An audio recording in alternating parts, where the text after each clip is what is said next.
Welcome back to Gabbing Geek, the weekly podcast where we talk about movies and comic books and comic book movies and TV and science fiction and all things geeky. With me, as always, for this fantastic third episode, Third Time's a Charm, is Jenny Overprepared Newman. Hey, hello! All the way from Austin, Texas. All the way? Yeah, we didn't move, did we? No, I don't think so. Okay. Well, we moved the table out a little bit, Oh. but that's about it. And also, William, not so soft-spoken Watson. Worst voice in the show, best ideas. Wow. Debatable. According to one person out of one sampled. So at least it's a high percentage, although low variability. So welcome to our third episode. And as I said, this is Third Time's the Charm, hoping we have solved some of our technical issues and definitely solved some of our content issues and that we have content. So that's a really good thing. Yeah. But let's go right into one of our favorite segments, GNOW, or Geekiest News of the Week, where we each pick a news story and then we rant and rave about it. And that's always just a lot of fun. My first story, I'll take the first story just because I've got the mic. I actually changed it at the last minute. You did. You did. Yeah. I mean, at first I wanted to talk about Ridley Scott talking about his 3 next projects, Mm-hmm. and we'll probably save that for another one because maybe one of them will actually get made. But instead, this other topic came up just in the last couple nights, and that was the Emmy Awards. They were on, and I was not watching it live. You were. two I were was. watching. I a was little watching bit, it live. a little bit Yeah. more live than I was. I wasn't. I was watching it on Twitter. You were. I Okay, even you live. watching after. I did live tweets as well. Yeah, I was right in the thick of things. I missed all of that, but what I did catch, because it was lighting up on social media, at least with our people, was Weird Al's performance at the Emmys. And so I just felt, this was a good thing to talk about because I am a Weird Al fan. I have been told I am not a super fan, and I accept that because I've not been to one of his shows, and apparently when I quote his lyrics, I misquote them, and I'm okay with that. At least I know some of the songs, right, to quote. But I have to say, even as a fan of Weird Al, and I'm a huge fan of the latest album, fantastic, so glad that he finally got a #1. I thought his performance at the Emmys was really bad. And Why? Bad or disappointing? Why? Okay, well that's fair. Both. I'm gonna go. Oh, with both. there you go. I'm glad we made that, that distinction. Because while I love what Weird Al does, right? I mean, from the parodies to the original songs, but what happened with the Emmys just seemed so not Weird Al. I mean, yes, it had jokes, but the jokes were not that good. I mean, they were tired. I mean, the last bit, which got the most kind of social media play, which is the Game of Thrones lyrics that he did, they were all jokes that we could have said last week. So right? you're saying they were unoriginal. I think we're uninspired? very funny people, though, Ryan. I mean, it's pretty good bar to clear. They're funny people, and The they're bar funny has people. been No, set high. we're funny people. Oh, yeah. Well, yeah. That goes without the saying. fact that we Hilarious. said it. jokes, Yes. Yeah, People are lining out the door right now with contracts, I'm sure. That's right. Oh, yeah, That's right. yeah. Just that's my job. That's what we do. Oh. Yeah, My bad. but the other contracts, yeah, absolutely. But to me, it was that the jokes were unoriginal. I mean, to make a joke about Game of Thrones that a lot of people die, that's completely unoriginal. Hold on. Okay. The thing, though, about that whole segment was that he was supposed to be doing theme songs about what was happening on the show. So the whole bit before that was we are losing the era of when theme songs used to tell you what the show was going to be about. Like the Brady Bunch, here's a story, la la la. And it tells you the whole object of that TV, or excuse me, of that actual show. The Gilligan's Island thing. Yeah, right. So what he was doing was literally just telling us what the show was about, and that's, you can't really stray from that. He can't be necessarily creative, more or less. He had to bring in the actual things that were happening. Lots of boobs, lots of dragons, lots of... In which case, you know what? We didn't need Weird Al for that. I mean, Andy Samberg was already involved, right? He had the little bit part, and he's got the Lonely Island, right? Like, they could have done it. We don't need Weird Al doing that. I'm judging it by a Weird Al good performance. material for when he gets paid, okay? Well, and he probably was asked maybe like 2 weeks before to do it. Totally because agree. The #1 album that he has out, Oh, right? yeah. So prepare absolutely. time and the material, and also the tune of that Game of Thrones. Well, all of them. All the tunes are bad. They're not for singing. They're not for singing. They're really exactly. low, which forces him to sing in a way that he's not comfortable singing, right? If he had done this, it would have been a different song. Maybe he would have made a polka medley of all these shows, right? True. That would have been great. This was not a Weird Al level So if somebody else would have done it, like you said, Lonely Island, you think it would have been more successful?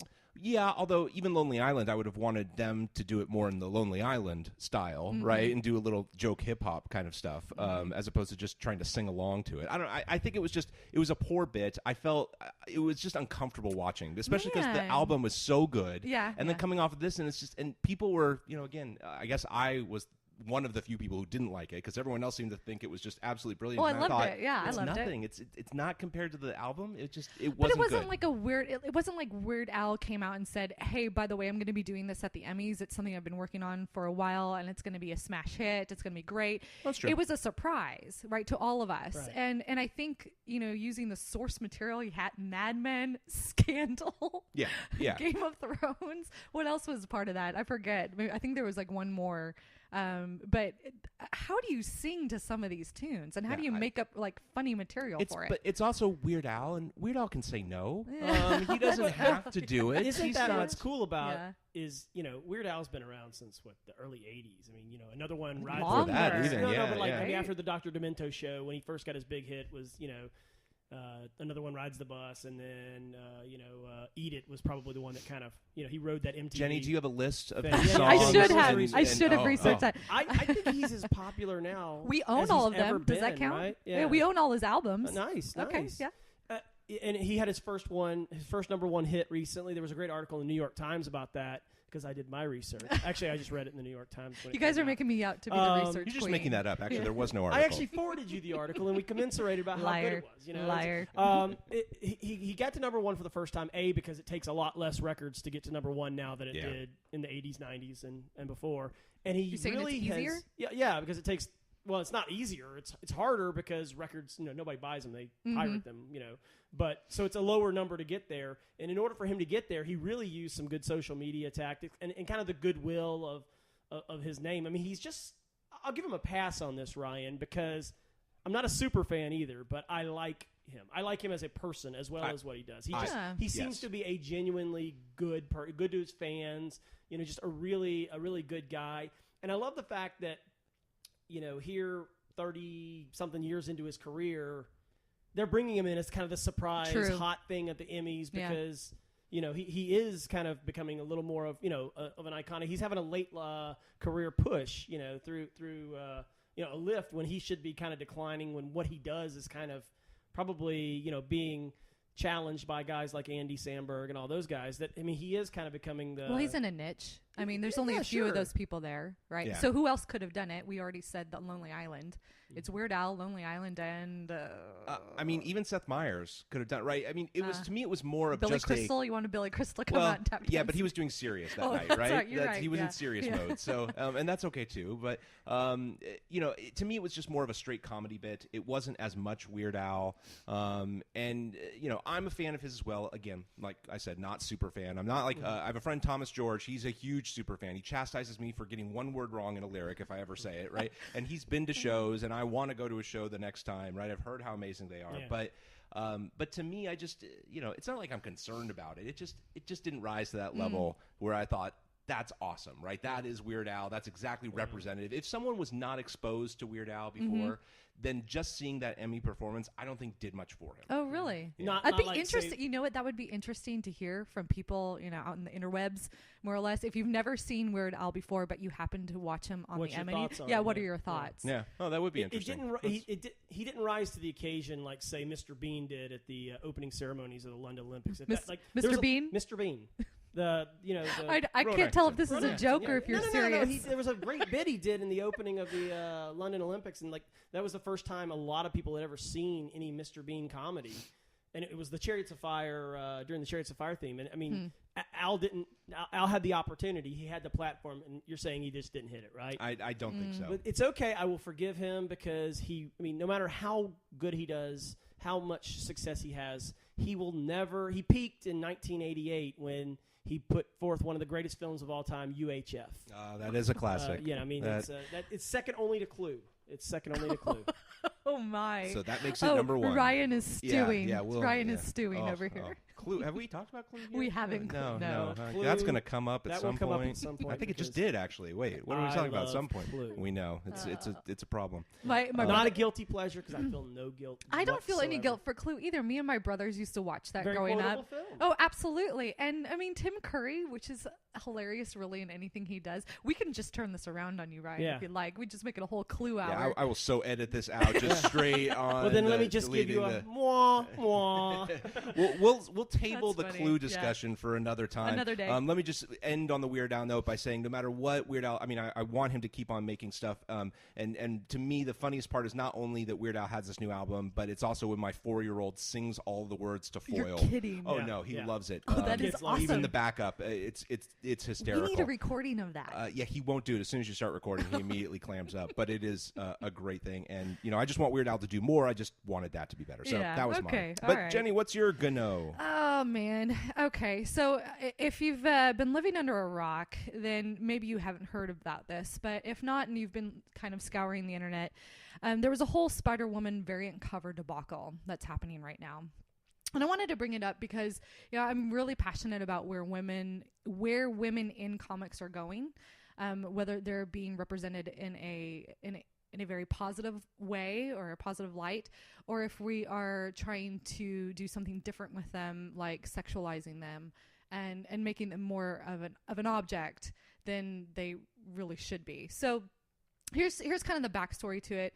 It was announced at San Diego Comic-Con on a panel called Women of Marvel, mind you, that they're rebooting the ongoing Spider-Woman series. Well, part of the series is an initiative by characters and creators to publish comics that are aimed and speak directly towards women or girls. So it's very specific, it's their intention. And Marvel's been doing a lot on that to try front, to do right? this, yeah. They also have a great weekly podcast of Women in Marvel where it's all women workers there and they talk about some of the books. And I mean, they've been doing things for years. Yeah, and they're really trying cause. with some of their characters to really have like a strong female character. But in this particular instance around Spider-Woman, they had two individuals draw the covers. One of them is by Greg Land. The other one is by an erotic artist, Milo Manera. And Milo is very well known for being an erotic artist.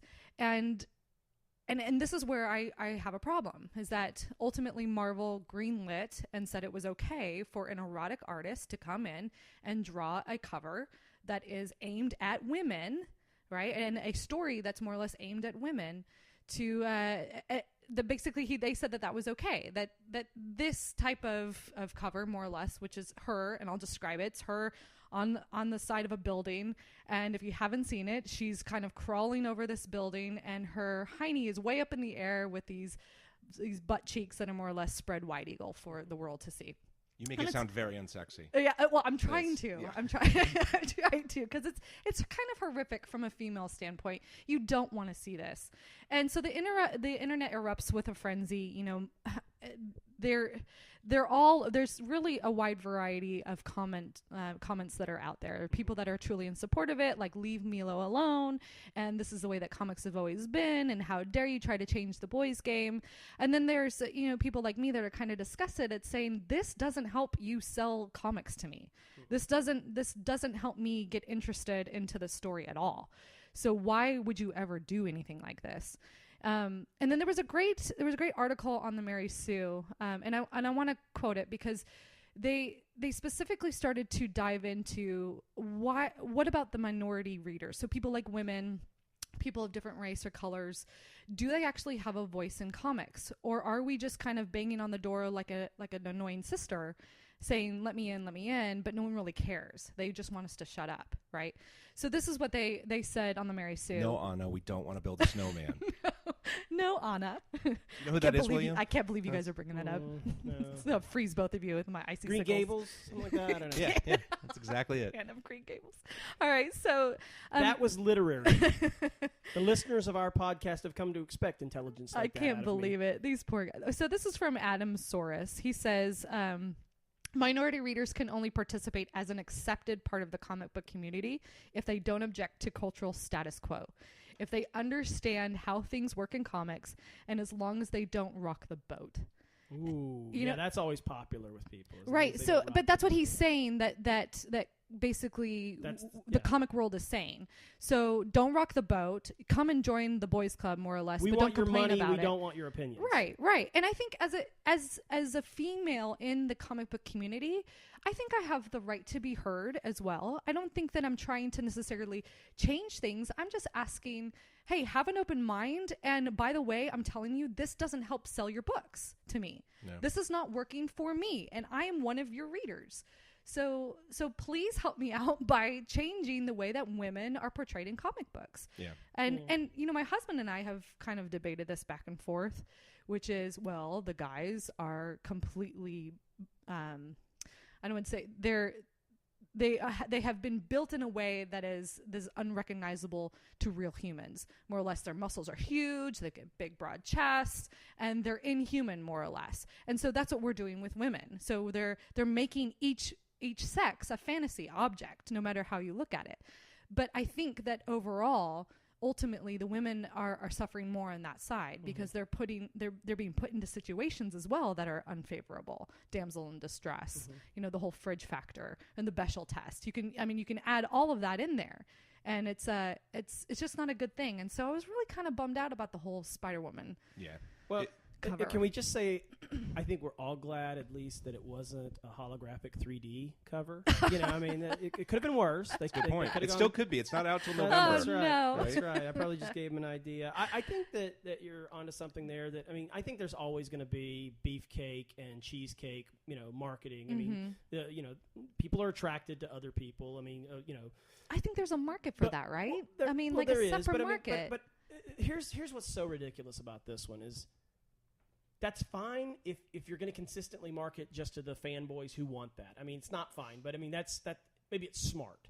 But this was specifically to market to female readers. Yeah, and that's and if my you're going to do that, you have to market differently. I mean, this doesn't just offend me from a gender equity. This offends me as bad marketing. I mean, you know, it's just bad business. I mean, if you're going out of your way to target this to the growing segment of population of the comic readership, which I looked at the numbers, and it's actually not as much of a boys' club as it used to be. I mean, the numbers So the numbers between men and women. The gender gap of purchasing. I mean, wait, you did research too? Wow. What is? I don't know. I'm impressed.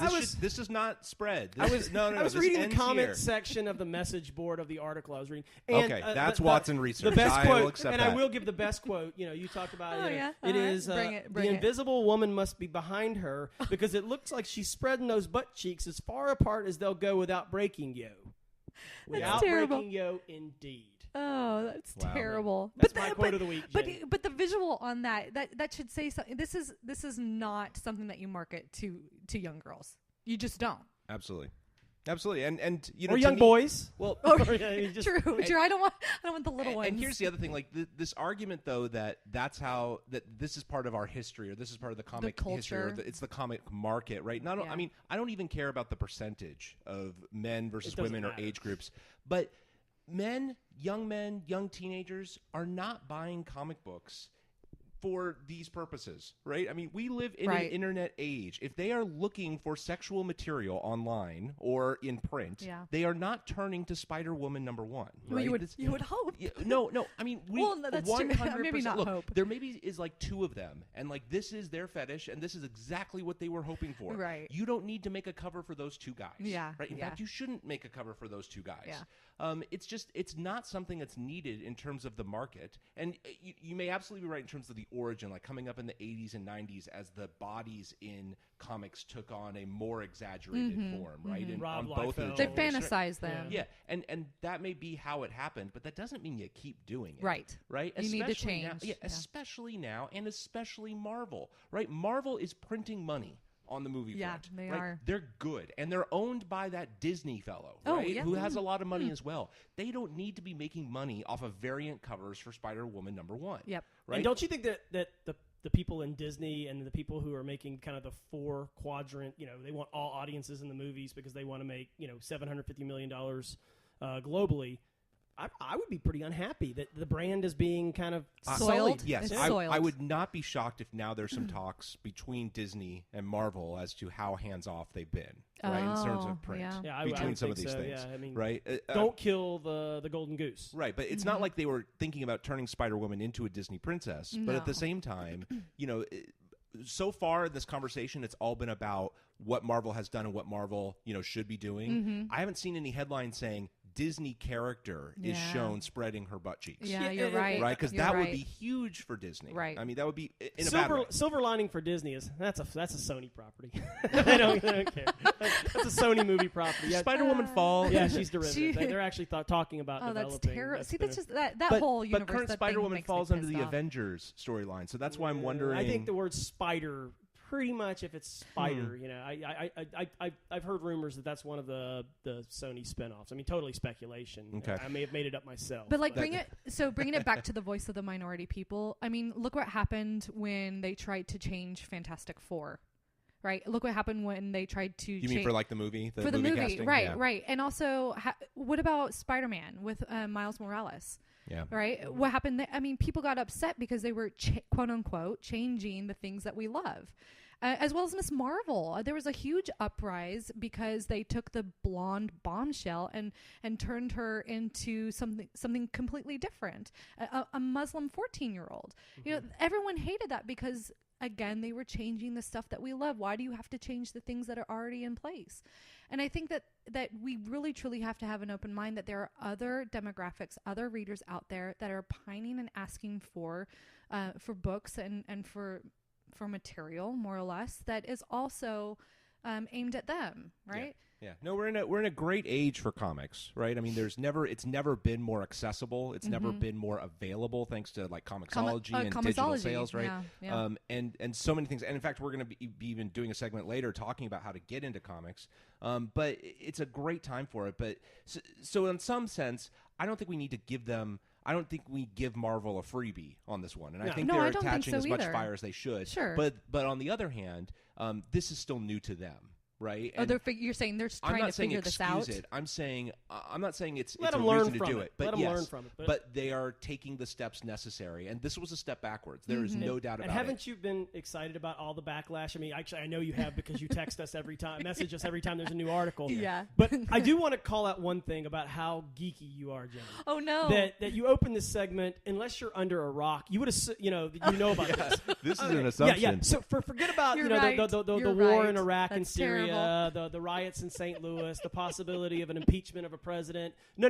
You better have known about her butt sticking up in the air. That's the standard we have here at Gabbing Geek. I am so sorry. But That you know is what? true. That's true. My it's world also true is with my news feed on Facebook. I'm seeing more Spider-Woman than I'm seeing any of those stories that you just put on. Yes, and I think you I'm actually okay have to with that, subscribe to those news services. Why would I do that? Yeah. Why would I do that? He considers IO9, heavy-hitting, hard news, right? It is. That's right. I mean, your stories honestly sound really depressing. I know. Those are sad stories. So yeah, I prefer to I live don't under live in a that rock. world. you should. I am sorry for my initial comment because that is probably inappropriate. No, that's just what we have. That's the standards That's we the have. standard? You better Okay, know about you better things know like about this. Spider-Woman's Listen. butt cheeks if you're going to listen to Gabbing There's Geek. a ticket to entry here, people. Oh, Okay, we're not yeah. just for And everyone. it's butt cheeks. Wow. Nobody approves of that statement, by the way. No one. We do. So that's the second bold statement. Again, we do not. Gabbing Geek does not approve of baby killing, Right, or butt cheeks. or butt cheeks. Just in general. And with that, let's go on to Thanks. William. What is your GNOW? Well, speaking of butt cheeks. No, I'm just kidding. Oh my! Oh, you see what I did there, right? Okay, I'm going to stop and apologize to the American people. Wow. And our international viewers as well. Oh, wow. Yeah. Just the Americans. Oh, international people. We don't care if we offend you. We have a couple of I international. know, and you only apologize to the Americans. They understand, though. They're All my right. people. Well. Okay, so what I am geeking on this week, my geek news of the week, is a real exciting documentary dropped on Friday, To Be Takei, about the life and career of George Takei, obviously known as Sulu from Star Trek, but has become really this internet icon in the last 5 years, maybe. I mean, even less. Oh, I mean, yeah. I mean, it's only been over the last page, few years. Yeah, his Facebook page has become a daily. You know, it's and his Twitter. His I mean, Twitter. He's I mean, just he's blown a up. funny guy, and it's just like, you know, it's usually silly net humor, but I mean, it's always good for a chuckle.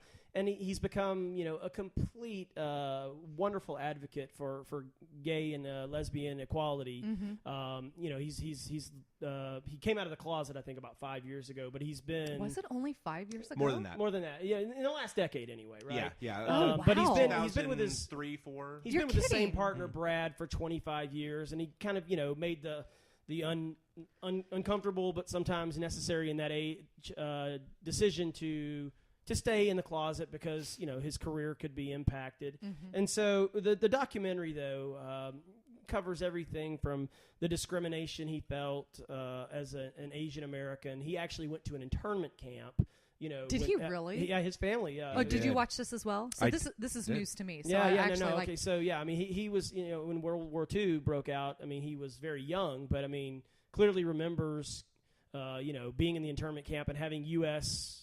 Soldiers point machine guns at him as he went to the bathroom. I mean, he was, Oh my you know, I mean, goodness. and then obviously he played, you know, back in the days, you know, before we became a little more enlightened. He had to take roles as the stereotypical Asian, you know, and there was a Jerry Lewis movie where it's the chop suki, you know, making big pronunciations. I mean, it was just sad, right? And he obviously, you know, adding, you know, homosexuality to that. It wasn't a good mix Yeah, I mean, back then. he's had such a tough and you know, difficult life with a lot of things being thrown in, you know, obstacles thrown in his way. But what just comes out of this documentary, I recommend it to everybody, even if you're not a Star Trek fan, because his life is not about Star Trek. I mean, it's just one of the components of his life. That's a highlight, Is how positive this man has stayed. I mean, he is just he has every right to be bitter and angry, but he's just. I mean, they show footage of how fans bump into him, and he'll flash the Vulcan sign and scream "Live long and prosper" if they, you know, back at them if they scream it at him, and it's just it's amazing. I mean, it was just and let me just say, the man's 70+ years old. He's 70, and he can. What Yeah. type They of show him fountain do, of they show, youth they has show he him doing found? push-ups and sit-ups at the beginning You to kidding show me? how healthy. I have never been in that good a shape. I mean, ever. I'm impressed. They also show him running, and what they didn't cover in the documentary is that he actually has this foot condition. So like his second toe actually kind of goes up and over. It's like a lobster foot. It's a very Oh. strange thing, and yeah, it gets kind of uncomfortable Beast looking. mode. All right. But basically, he has a very painful foot condition, but he Oh, still does all of no. this running. Like that's how he and his husband met, was through a Oh, running wow. club. And, yeah. Oh, I have a newfound love for George Takei. Then Yeah. this Yeah. is No, fantastic. And you should definitely rent it. I mean, Wait, where Yeah, can that's- I get that's it? an Yeah, where can I interesting get thing. this? Right, Ryan? Where can I get it? No, I was going to say as well, this kind of fits in with our very first episode. The thing I was geeking out about is how you can get these first-run movies also on iTunes on or Amazon. iTunes. And this was They dropped Okay. on the same day. yeah, and Oh, this wow. one, it is in some local theaters. I think it is in one here. Not yet, in next Austin. week. Next week, okay. Is it going to be But- the Arbor 6? Either that, the or sure indie, it'll the be indie there theater, or right? Violet Crown. So. Yeah, it'll be definitely in an indie Okay. kind of place, Yeah, but yeah. you can get it on iTunes or Amazon right now. That's what we did Yeah. the night after Watson $6. watched it. $6. Yeah. Oh, nice. Yeah. Okay. Yeah, okay. and it was a Easy. great watch. I mean, I've been a huge fan of his so I'm also a Howard Stern fan, and so I kind of, all Howard Stern fans know George Takei, right? Because that's kind of also the culture that led to him coming out, or not led to, but it contributed to that. And then we Yeah. also got to know him and know more about his life and his husband isn't too wild about that. But then learning about that and following what he was doing with his musical, because I'm a musical fan, and then several. His musical? I guess I didn't He know does. he had So a musical. He was involved in the development of a musical called Allegiant, which is all about the internment experience, about Japanese Americans who were interned at Is World this War II. like a serious one, or is it? It is. It's a very okay. dramatic Yeah. one. And it had a small production out in San Diego. And they have a videotape of that, which they then have gone around to different fundraising events. So they did one in Austin, and they'll show the movie, and they'll try to raise money. And they've been doing this to keep interest alive because they're hoping to bring it to Broadway. Oh, And the window is very difficult to do that at this point. But they've done some clever things. So I've been interested in following that. And he's just a fascinating guy. But to me, the thing that kind of put it way over the top was he came to our workplace several years ago. So the gay and lesbian like networking group brought him in as a guest speaker, and so I was there. I mean, I got an hour early to get seats. Yeah. Okay. And so for those who don't know, we all three work for the same big company. Yes, it's probably not hard to tell. Well, it's in my Twitter handle, so you can guess what. But they it do is. not sponsor us. No, not at all. Nothing. Not even connected to us. No. And so when they brought him in, went to there because I'm Trekkie and Howard Stern and all this, and then his speech, which is in the documentary, and they show him giving it at so many places at the workplace. Well, or at this they're not event? showing ours, but he has the same speech. He has a Got canned it. speech Got that it, he got it, gives, okay. and so they show him giving it at like 5 places, right? And it kind of cuts between. It shows how well he knows Yeah. it. But it talks about his experience. No notes. He's using no notes in these. Right. No, Unlike us. it's a great speech, and he tells about his experience through World War II and the internment camps and what that did, and also comparing that to what gays and lesbians are going through now, in terms of not being on equal playing field and having the suspicions of other people around you, and just amazing life experience that he's had, and like you said, just such a nice guy, such a friendly guy. I did. That is so cool. Yeah, it's I've got. Of course, I took the picture at another event. I mean, not just the work event. You met him, right? Met him at the work event, and then at that fundraiser for the Allegiant. We went there. My wife and I went there to see the show, but he was there and just talking with everyone. I actually spent more time. Is he really approachable? I'm assuming he's very fan friendly. Absolutely, it's not an act. No, you walk up to him and he will talk to you. Absolutely. His husband. I was actually talking more with his husband, Brad, than I was with him, because I even went up to him and I said, "I know all about you, and I'm really sorry," right? Because we just know all Howard Stern fans know all the intimate details of their lives, right? And I kind of feel bad about that, but on the other hand, he's a nice guy too. So so it was fun. But becoming a semi-celebrity himself, despite not wanting to, the documentary kind of goes into that. He's very private, and he knows it's important for George's career. To kind of get him out there, right. But it's a great movie. They have a great relationship. It's just it's sweet. I mean, it's truly. I'm kind of bummed out. Last year, Dragon's Lair, one of our local comic book shops, had him come in and do signing for the whole day. That was it was the day before the movie screening. Okay. He was in Austin, and so they lined up that event. I didn't even think about it. I don't even know what we were doing that day. I'm probably just nothing for that matter. I don't like crowds. So I'm bummed out that I missed that, because that would have been amazing. Yeah. And next time. Come back to Austin, George. I'm sure he will at some point. And and I'm just sure the friendliest guy. To this podcast. Oh, of course. Yeah, absolutely. Oh, yeah. Absolutely. Every week. So, well, fantastic. Well, that was a good discussion of this week's geekiest news. Crazy stuff going on this week, eh? Well, and let's go on to our next segment, which is reader mail, listener mail. I don't know what do we call it with a podcast, because it's not viewer, because we don't have actual viewers on it. But Geek Mail. Geek Mail. Geek Mail. How about nice. that? And or Geek Sack. No, absolutely not. No, this is why we don't let William name segments. Back to bad marketing. But this is, last week, right, it kicked off our geek debate, our epic geek debate, really. Yeah. With the little joke, of course, that we didn't have any. But this week, guys, we have mail. That's so great. We have something in the mailbag. I'm actually really excited about this. We are famous. Yeah. Oh, yeah, to at least one person. So, Jenny, why don't you read from the mailbag today? Sure. So this is coming from Joe Capello. And I quote, "Love the show. The three of you were really good together, although there's a big difference in volume of each of your voices. If you could balance them out, that would be nice. Please and thank you." We're working on that, Joe. I know. Sorry, Joe. We're working. And then he goes on to say, "When you discussed the Ant-Man movie and Scott Lang, as an older fan of comics who's been away for a while, I really wasn't familiar with him. I started with Henry Pym and Janet Van Dyne. It would be nice if you could do a segment each show where you feature a comic hero and detail their history for those of us who haven't kept up. In some cases, it would be a quote-unquote, 'where are they now?' / laugh out loud." Wow. Yeah. So he ends. Joe laughs at us at the end. He's laughing out loud and transcribing it into an email. I believe that he truly laughed out loud. He probably is laughing the whole time. Yes. Yeah. Absolutely. No, these suckers. I mean, and to be honest, I know Joe. So Joe, thanks for listening. Thanks for listening, writing Joe. in. I didn't That's ask him super to cool. write in though. He just did. And he's also being a little humble when he says that he's of the older crowd. I mean, honestly, the first comics Joe was reading were drawn on the inside of a cave. Oh, were they? Of course, yeah, Joe. a little less Woolly long time Mammoth, fan. But Adventures, Yeah. But I guess he fell Longtime out of fan. it for a couple of millennium, and so he didn't catch the initial Ant-Man run. Hey, that Renaissance period of comics was great. You know, Yeah. you missed out there. Yeah, it was very You're fancy. dating yourself. You know that, right?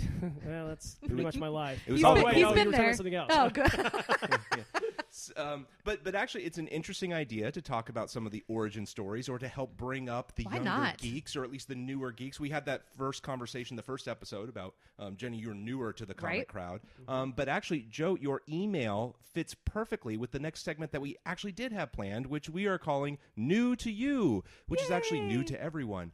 Because it's the first time we're doing it. But we thought that this would be an opportunity for us to say, here's a way that you could get into something that is part of geek culture. Like if you're not as into it. And we thought a good way to start that off would be with comic books, because we have a different amount of time vested in kind of the comic book universe. And so we've each come up with a graphic novel or a particular run of a series or an arc within a comic book that we thought would be a good introduction to people who aren't familiar with comics, right? Or who haven't been as adjusted or haven't been reading them for as long as we have. And so we each have picked one, and we will present it in turn. But Jenny, why don't you go first? Because I'm thanks. intrigued by your choice. Oh, good. Okay, so my choice it's actually the second comic book series that I picked up after Why the Last Man, and it's called Chew. It's CHEW, and this is by John Layman and drawn and colored by Rob Gilroy. So the basis of the story is that there's a guy named Tony Chu. Now, last name spelled CHU, right? So there's a difference there. Oh, so there's layers already. There's layers. Wow. Right. So Tony Chu is a cop, and he has kind of a wild secret that he's kept to himself. And that secret is that he's a psychopath. Right? Whoa, Shaggy. What's a psychopath? That was the second question that came to my mind. Right. The first was, what did William just say? So a psychopath in this particular story is someone who can eat something and know the full and entire history of that something. That is a very worthwhile power. Where it's been, how it was planted, what happened to it. That's the worst power Yeah, ever. I was gonna say, I don't want to know Yeah. that. You know, How does he I eat ever? at food Oh, trailers so that's here a in big Austin, part. so- That's a big plot point. Yeah. So he hates eating more or less. So he because can't turn it off. It's just no, automatic. this is automatic. sense. So the only thing that he can eat where he doesn't get the sense to him are beets. Beets are bland, and they have nothing to them. There's nothing original And so about he- beets. It's just a beet. he We've always just known eats this, but beets. it's nice to have it confirmed. That's great. Right, Yes. right. And so you can tell that there's a little bit of humor, and the story goes, it's just a big long cop caper / mystery.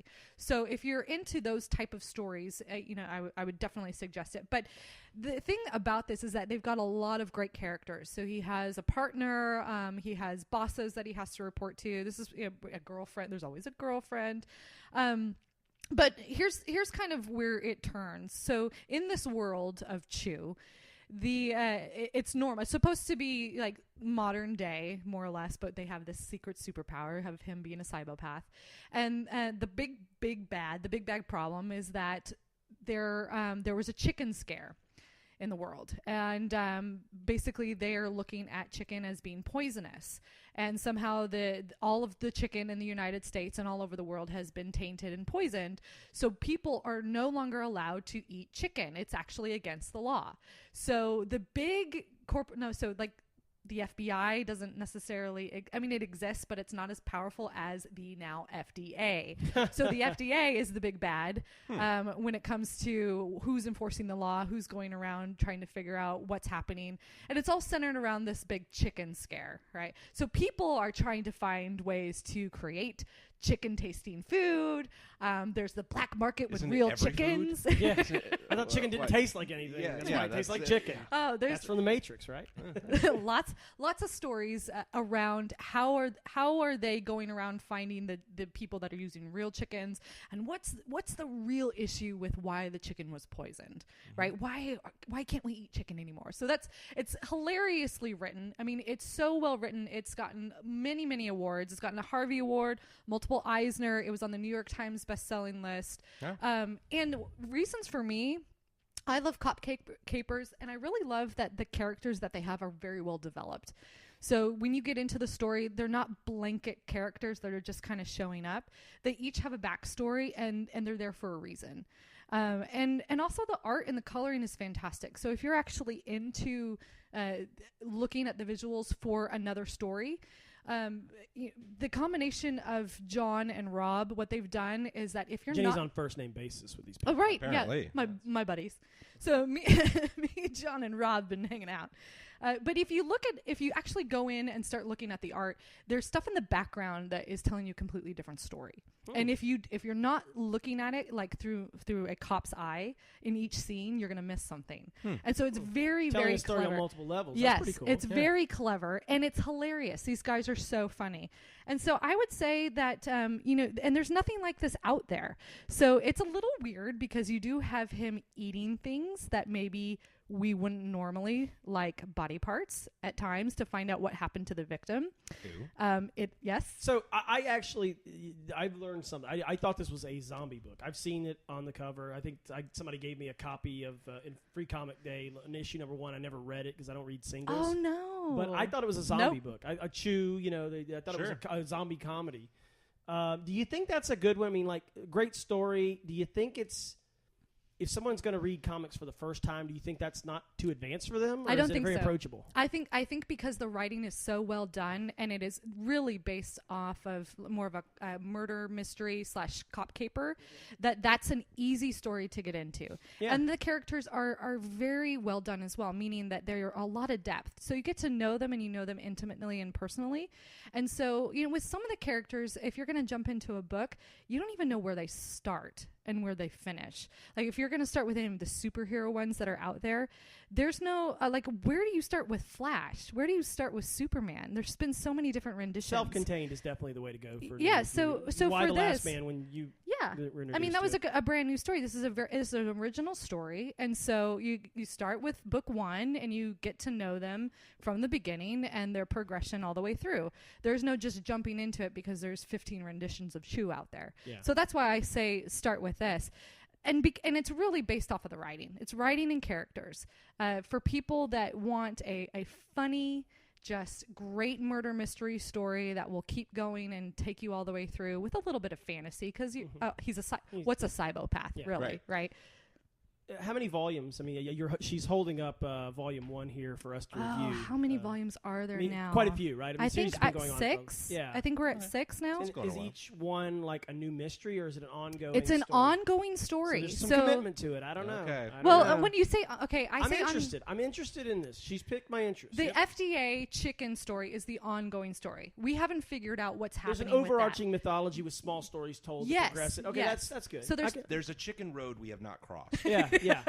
Yeah. Not to the other side yet. Nope, not yet. So I would highly suggest, if you've never read comics and you're looking to get into something that has great writing, great art, a little bit of murder mystery, a little bit of cop caper, and good character development, then pick up Chew by John Layman and Rob Gilroy. And which cover is the one that has the chicken climbing on top of the building and laying an egg with their spread eagle? Spread eagle. Was that number 3? I forget. Coming soon. Yeah. Coming soon. Maybe in November with Spider-Woman. How many parodies of that are going to happen now? I mean, that could become one that people parody, I mean, Hawkeye must have been done at this point, already, right? Because there's the Hawkeye Initiative, right? That puts Hawkeye. For those of you that haven't seen, you can Google that. I think it's called the Hawkeye Initiative. It is called the Hawkeye Initiative, where it puts Hawkeye into all of the ridiculous poses that female comic book characters are put in, and just really shows you how ridiculous that is. But that's an interesting recommendation especially because it was one that, neither of you have read. No.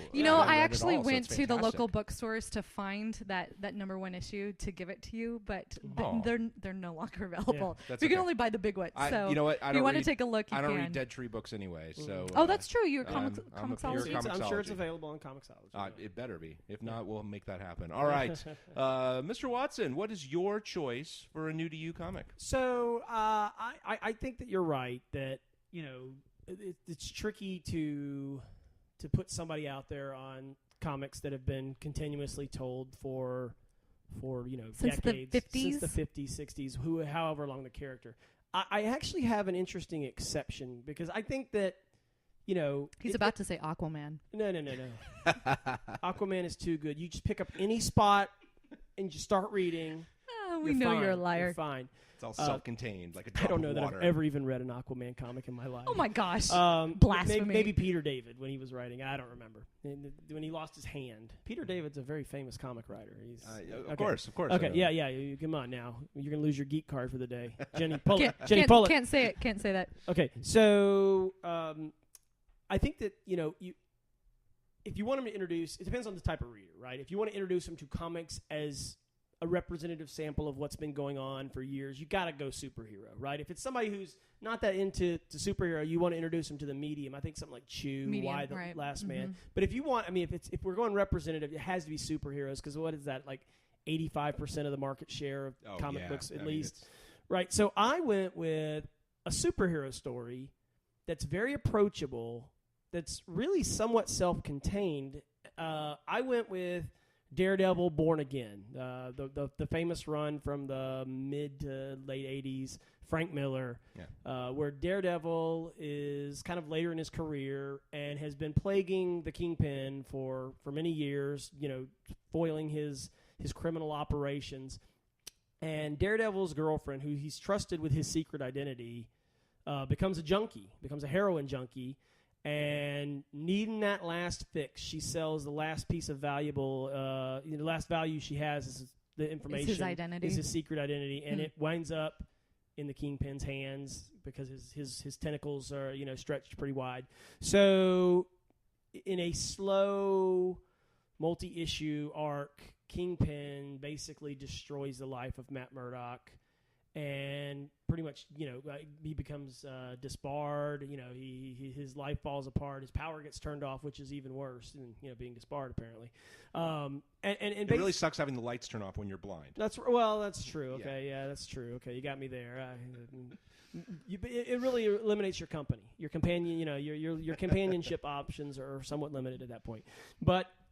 Basically, it gets worse and worse, and he just basically destroys the man's life. And obviously, Born Again is how he turns it around, and it's also like a phoenix from the ashes. Yeah, and there's also a religious overview, because Daredevil is actually a very devout character in the comics. Has always been very devout Catholic. I actually didn't know that. Yeah, well, there you go. Have you ever read Born Again? Nope. Okay, so we all have reading assignments. This is going to come up later for sure. Right. But it's just Frank Miller and I don't have a relationship. What it can to me, Daredevil Born Again is kind of the comic equivalent of what the Dark Knight film is. It is a superhero story. It has all the action, but I think it's as well written and substantive as anything that you would see in a non-superhero comics. It is a pure drama that happens to feature a superhero. And I really wish that the Daredevil film series. Does this book start to finish? Said it was a trade paperback, and it's self-contained. A couple of Captain America is featured in it, but it's all unique. If you go buy the trade paperback, I think it's 8 or 9 issues combined in it. Beginning, middle, and end. You don't need to know anything about Daredevil. They'll tell you everything you need to know. Yeah. If the Daredevil film series had been any good, if the Ben Affleck series had been good, this would have been the second movie. There's no doubt in my mind. Yeah, well, it was in the plans. Oh, was it? Okay. Yes, there's a lot of talk about it. But I haven't said this to you yet because I was waiting. But I love that you made this choice because I hate this choice. You do? Yeah, it's mostly because I know nothing about it, so I can't debate it. And because I love the book. Right, I think it's one of my favorite comic series. Okay, so you don't hate Born Again. No. You hate I love that Born I'm Again suggesting it to new as readers. a new reader, right? Oh, because okay, the thing why is that? The part that I disagree on is that I don't think you can come into this book cold on Daredevil and really get what it's trying to say. I don't think that you can get the message there because Daredevil is not like Batman or Superman where there is a common knowledge of his origins, of who that is. Like if you go to a person that hasn't read a comic book, they are much more likely to know the Batman story than they are Daredevil. That's like true. From other Daredevil, forms of media. Like, wait, I have no idea. And I don't think that it did a good enough job setting up who Kingpin is, what that relationship is, all of these kind of background elements that feed into it. And so to me, I think that someone that's brand new to Daredevil reading this, they're going to be lost. I really Funny you should say that. This is the first Daredevil comic I ever read. Really, but you're also a comic reader, so didn't you? I knew who Daredevil Daredevil was probably, but I think that they set it up. I mean, they give a flashback origin. It's kind of like what you said last week. Okay. I don't want an origin movie. I want him to start right away. But this isn't a movie, right? But hey, Yeah, I mean, yeah. the story gets going. We can settle this debate because though I know of Daredevil, I know that he is a character in the Marvel universe. I know nothing about him. I didn't know he was Catholic. I know nothing about Kingpin. It would be interesting if I were to go and read that, what would happen, and whether I agree with Ryan or whether I agree with Will. Yeah, because it's not because I hate Break the book, this right? tie. No, I'm glad to hear that because I was about to beat you with my microphone. No, that would not happen. It is a fantastic series. Just so much, and even though it sounds like William gave a lot of it away, I mean, all of that's in the first issue. All of that's in the first issue. No, actually, there's a lot of what he said is so like. Okay, I gave away that he kind of rebuilds his life. that was going to happen. I think we see that coming. Oh no, I never said that. Spoiler. I mean, dang it. Okay. The Department of Light and Power is his second archenemy. As it is for Daredevil. I'm interested. I'm intrigued. This is going to really make me sound like such a dork, but in the Marvel Lego game, which I'm bringing up for the second time, she has stock in the company apparently. Yeah. Which one? I really do. Whatever. Both. He is one of the coolest characters that you can play with at the very end. Does the screen go dark when you play him? That would be kind of funny. No, but he's got some I'm sweet doing so moves. well today. Yeah. He's got some sweet moves. And I asked, my husband, because sometimes we'll play that game together. I've never read, Daredevil. We should give it a try. And we don't own any of the books. I think I have a copy of it. I'll loan it to you. Yeah, very cool. Well, it will be interesting then to hear that reaction. Yeah. How long are we talking? How many? You can have it as long as you want. No, I'm sorry. How many issues? It's like 8 issues. I mean, you can sit down and read that. I mean, it's an easy read. Oh yeah, Absolutely. That's a Monday night. Well, that's right. And speaking of easy reads, here's my new to you recommendation. Again, I also went with William in kind of the superhero vein. Oh, you did. But I am picking a particular run, and that is All-Star Superman. This was a 12-issue run that was written by Grant Morrison. That's the only I know that I forget who did the art. I'm not going to look it up right now, but fantastic book. Mostly for kind of two things. The first is great story by itself, but also, although it doesn't completely tell the Superman story, it does assume that you know who Superman is. I think you kind of have to assume that. I think it is. With Superman, it's fine. Superman's kind of the guy. He's iconic. He's so iconic. So there's no like Smallville. There's no crashing into Kansas. Any of that story in there? It comes up, but it's not like he's already Superman at the beginning, though. Yeah, right? He is Superman at the beginning, and I'll explain kind of the first issue to it to kind of set it up. But it opens with Superman saving a group of astronauts who are who have a ship that they're exploring the sun. And their engine is giving out, and so they're falling into the sun, and so he goes and saves them. And in so doing, because Superman is powered by solar radiation, that's what gives him his powers, he is supercharged with all this radiation, so much so that he develops a new superpower. But he becomes much stronger, and I mean to an nth degree than he ever was. How does much Superman smarter. Develop a new superpower that he hasn't had over the last 75 years? And they found one. Wow, right? It's vitamins. Nice. Vitamins So of the in this sun. case, he can now extend his bioelectric field to influence other things. So basically, he's towing this ship behind him without touching it. Okay.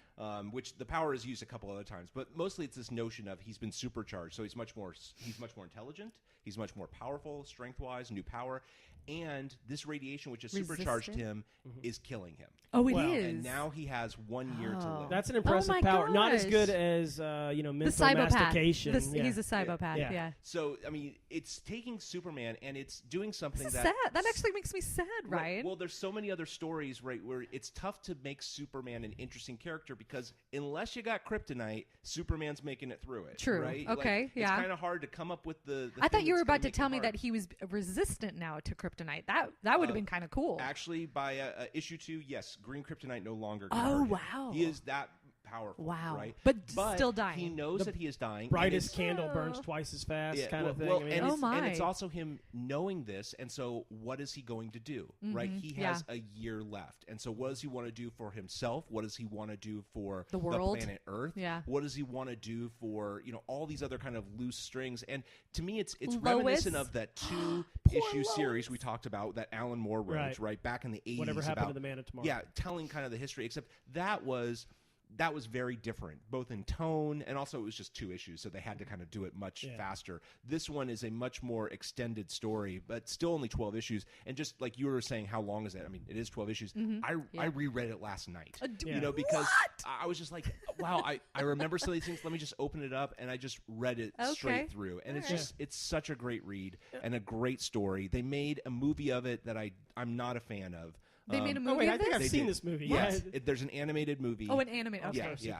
Okay. And it takes some of the elements, but the book is not so long that it's so bad. But to me, it's very approachable to someone who just knows the Superman story, but also can show you this is what comic books can do, right? These are the kinds of stories that they can tell. Even when we have created this incredibly super person, here's a story that we can tell around that, and it's interesting and it's funny and it's moving and it's just awesome. So Morrison, I've not read much of his because I couldn't get into it. He's not necessarily the most approachable writer. I mean, he's I don't use acid, so I mean I've never been able to get into some of his stuff. I mean, are you saying he's a little far out there? I mean, he's very meta. I mean, like he appears in a lot of his comics to talk to his characters as himself. I mean, it's none of that here. It's just a straightforward. This is a straight up Superman story, and it opens with him becoming much more powerful and having a year to live, and then what happens over that year. Interesting. I'd like to go back to Joe Capello for a minute because I actually agree with him about some of the origin stories. I only started reading comics not too long ago, about 5 years ago or so, and there are a ton of stories like Daredevil that you just mentioned and Superman where I've never read the origin story, and I've tried to pick up some of the X-Men origins and a couple of the characters that I know and love. I love the Flash. I love the Flash more than anything. Flash is awesome. But Wally West Flash. This is so I've picked up some of like book 1 of the Flash, right? The very, very first version. And it is very hard for me to read some of these stories because they are so old. Oh, like Golden Age. Yeah, the Golden. Yeah. And it would be interesting if there was a way for us to take those same stories, the stories that we really know and love about some of these characters that everyone has grown to know as more of an icon, like Superman, but bring it up into the modern day with modern writing, with modern art. Well, all you have to do is wait a few years, right? Wait for the next. You think that they're going to happen? Well, no, everyone's done it. They should do it. Well, Marvel did it with Ultimates, right? And then DC did it in '86 after Crisis. They did it with Crisis, and then they did New 52. New 52 is not a reboot, though. New 52. They tried to, and then you're right. It's because a bad the core fan base does not want reboot. They should reboot that's reboot the problem. every 10 years. But Marvel has done it twice, right? In terms of Ultimates and Marvel Now, and I really think that we're at the point where they're making it easier for people to come on every couple of years. Ultimates was the best success because, I mean, that really did open up the door to the Marvel Cinematic Universe. How much of the MCU is based on Ultimates and, so much of it, right? Yeah. And even still, I have never read any of those. Oh, wow. So I've picked up Bendis's X-Men, all new X-Men. I picked up his Bendis as well, the Guardian of the Galaxy.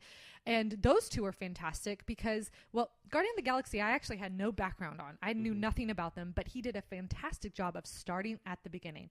And I was pulled right into that universe. But X-Men I kind of knew about because I used to watch the cartoon as a kid, and I had some type of base. I knew who the characters were, and it was okay. But there's still a kind of an origin story with that. But I would love to know a little bit more about, Batman or Superman or the Flash or Daredevil for that matter. And I want them to go back to the original stories that a lot of the history is based on. Yeah, and modernize it. To me, the one thing that I thought, with Joe's letter, but also with kind of the reboots, what makes it tricky is comics have done this, right, several times, the major storylines. But what's also tricky is, like, okay, so Joe's saying, tell us the story of the original Ant-Man. It's like, which version, right? Because they have changed it so many times. Like, I could tell you how Ant-Man first came up chronologically, but then, 10 years later, when they rewrote his storyline, like, should I tell you that one instead? Or what about Magneto from last week, right? Magneto, how many times has Magneto been rewritten, right? I mean, just all of them. And so it's which version? I mean, the quick answer is go to Wikipedia, because it'll actually tell you the different versions, right? Yep. But otherwise, it's kind of come on as to one of these big reboots. I mean, I think Ultimates is a great time to do it. I think the Marvel Now ones I would are a love great to time see to do X-Men. it. I'm a huge X-Men fan. I would love to see X-Men start at the beginning. There was X-Men Ultimate. There was an Ultimate X-Men. Is there? It was written. And it's younger, so it's not going to explore the same things, but at least as a chance to jump in and get that origin story told in a new, more modern way. That's what you go now. But also know this: more modern also means younger, right? Especially for the economics of comics, and that they are trying to attract that younger crowd, because the older ones, look, they've either got them still or they're not going to get them back, and so they're trying to attract a younger crowd. So Ultimate Spider-Man is not targeting our age demographic. Yeah. But I didn't think it was written in an insulting manner. It's not. It was all ages. Think of it as an all ages. Yeah, I can get along with that. I really can. I think that Guardians of the Galaxy is not, what Bendis is doing right now. I don't think that it's aimed at children per se, but I don't think it's also aimed at someone who's in their mid-30s. Bendis wrote Ultimate Spider-Man. Oh, he did? Did he really? I love Bendis. Great, and I would be Mark Bagley art. Did he do Ultimate Fantastic Four as well? No, I think that was Mark Wade. No, he may have, I don't know. He did do a Fantastic Four, Bendis did. I don't remember. I think he did the mainstream title, the flagship title. Yeah. Okay. But no, Ultimate Spider-Man is, and the Sony pictures have also, the Amazing Spider-Man movies have picked a lot from Ultimate. Organic web slinger, Oh, yeah. Well, that was from the original trilogy. Yeah. But no, so those are some opportunities. But yeah, that is hopefully here are some origin stories for you, Joe, at least in terms of catching up into comics. And then maybe we will kind of explore some of those stories or talking about them as they come up. It's just tricky to say. Who's this Joe guy? He's not the boss of me. I mean, who is this guy? He's got good ideas. He's Come on, much the boss of Watson. you. Oh, okay. All right. Hey, Joe. Nice to meet you. Sorry about my outright. Our fan base, yes, they get to dictate. He only listens to our podcast while wearing a Green Lantern T-shirt. So I think if I can get you an Aquaman T-shirt, you let me know, Joe. That's never going to happen. We're not going to allow that. Army Grove. There's only one. We can't spread that. That's right. That's right. Well, that was good. So hopefully if you are new to comics or looking to get into it, that one of those books works for you. And if it does, let us know. But let's go on to our next segment, which is our top threes. This is, as we always do, we pick a topic and we each give our top three in that category. And going with our episode 3 and our theme of third time's the charm, our top three for this week is the top 3 trilogies, or really any series that has 3 somethings, 3 years of something or 3 whatevers, that differed vastly in quality. Right, so we're not looking for trilogies that were all good or trilogies that were all bad. If those are out there, I'm sure there are some of those. But these are ones that had good and bad and everything in between, and they could be books or movies or TV or really just anything that we as geeks want to talk about today. So let's kick it off. William, what is your number 3 trilogy that differed vastly in quality? Okay, so I started with the Austin Powers film series. Right. I can't believe you picked Austin Powers. Yeah. Why? I was going to pick it until he did. Really? What, really? I don't know. You thought they were all the same? I thought they were all terrible. Well, actually, I will. I think there's something to that, Jenny, because that's actually part of my argument. Right? Is that it is the problem with comedy sequels. We saw it with The Hangover. We saw it with so many. I'm afraid that the sequel to Dumb and Dumber is going to be the same joke. Terrible. Over and over. No, but 22 Jump Street being the exception. 22 Jump Street shocked me. It was enough of an action-adventure, not just the comedy. But, hey, the comedy was funny. The comedy was fresh. And when it was repetitive, that was actually funnier because it was a commentary on how bad comedy sequels are. But, look, the first movie, it was so good. It was a surprise hit. You just said that Austin Powers' first movie was so good. Oh, I think it's a classic. Really? You don't like? I think it's almost as good as Clue. Wait, I love Clue though. You can't turn me against you on that comment. It's far better than Clue. That movie was But the movie. let me put this straight. Lost was better than Clue. Okay, and for me to say that's hateful, and you can't take that. There's some things you can't take. Do you disagree back. with that? Do you disagree with that? I like Clue better than Lost. Wow, That's right. Oh, my heart is hurting. At the very least, they knew which ending they wanted to end on in Clue.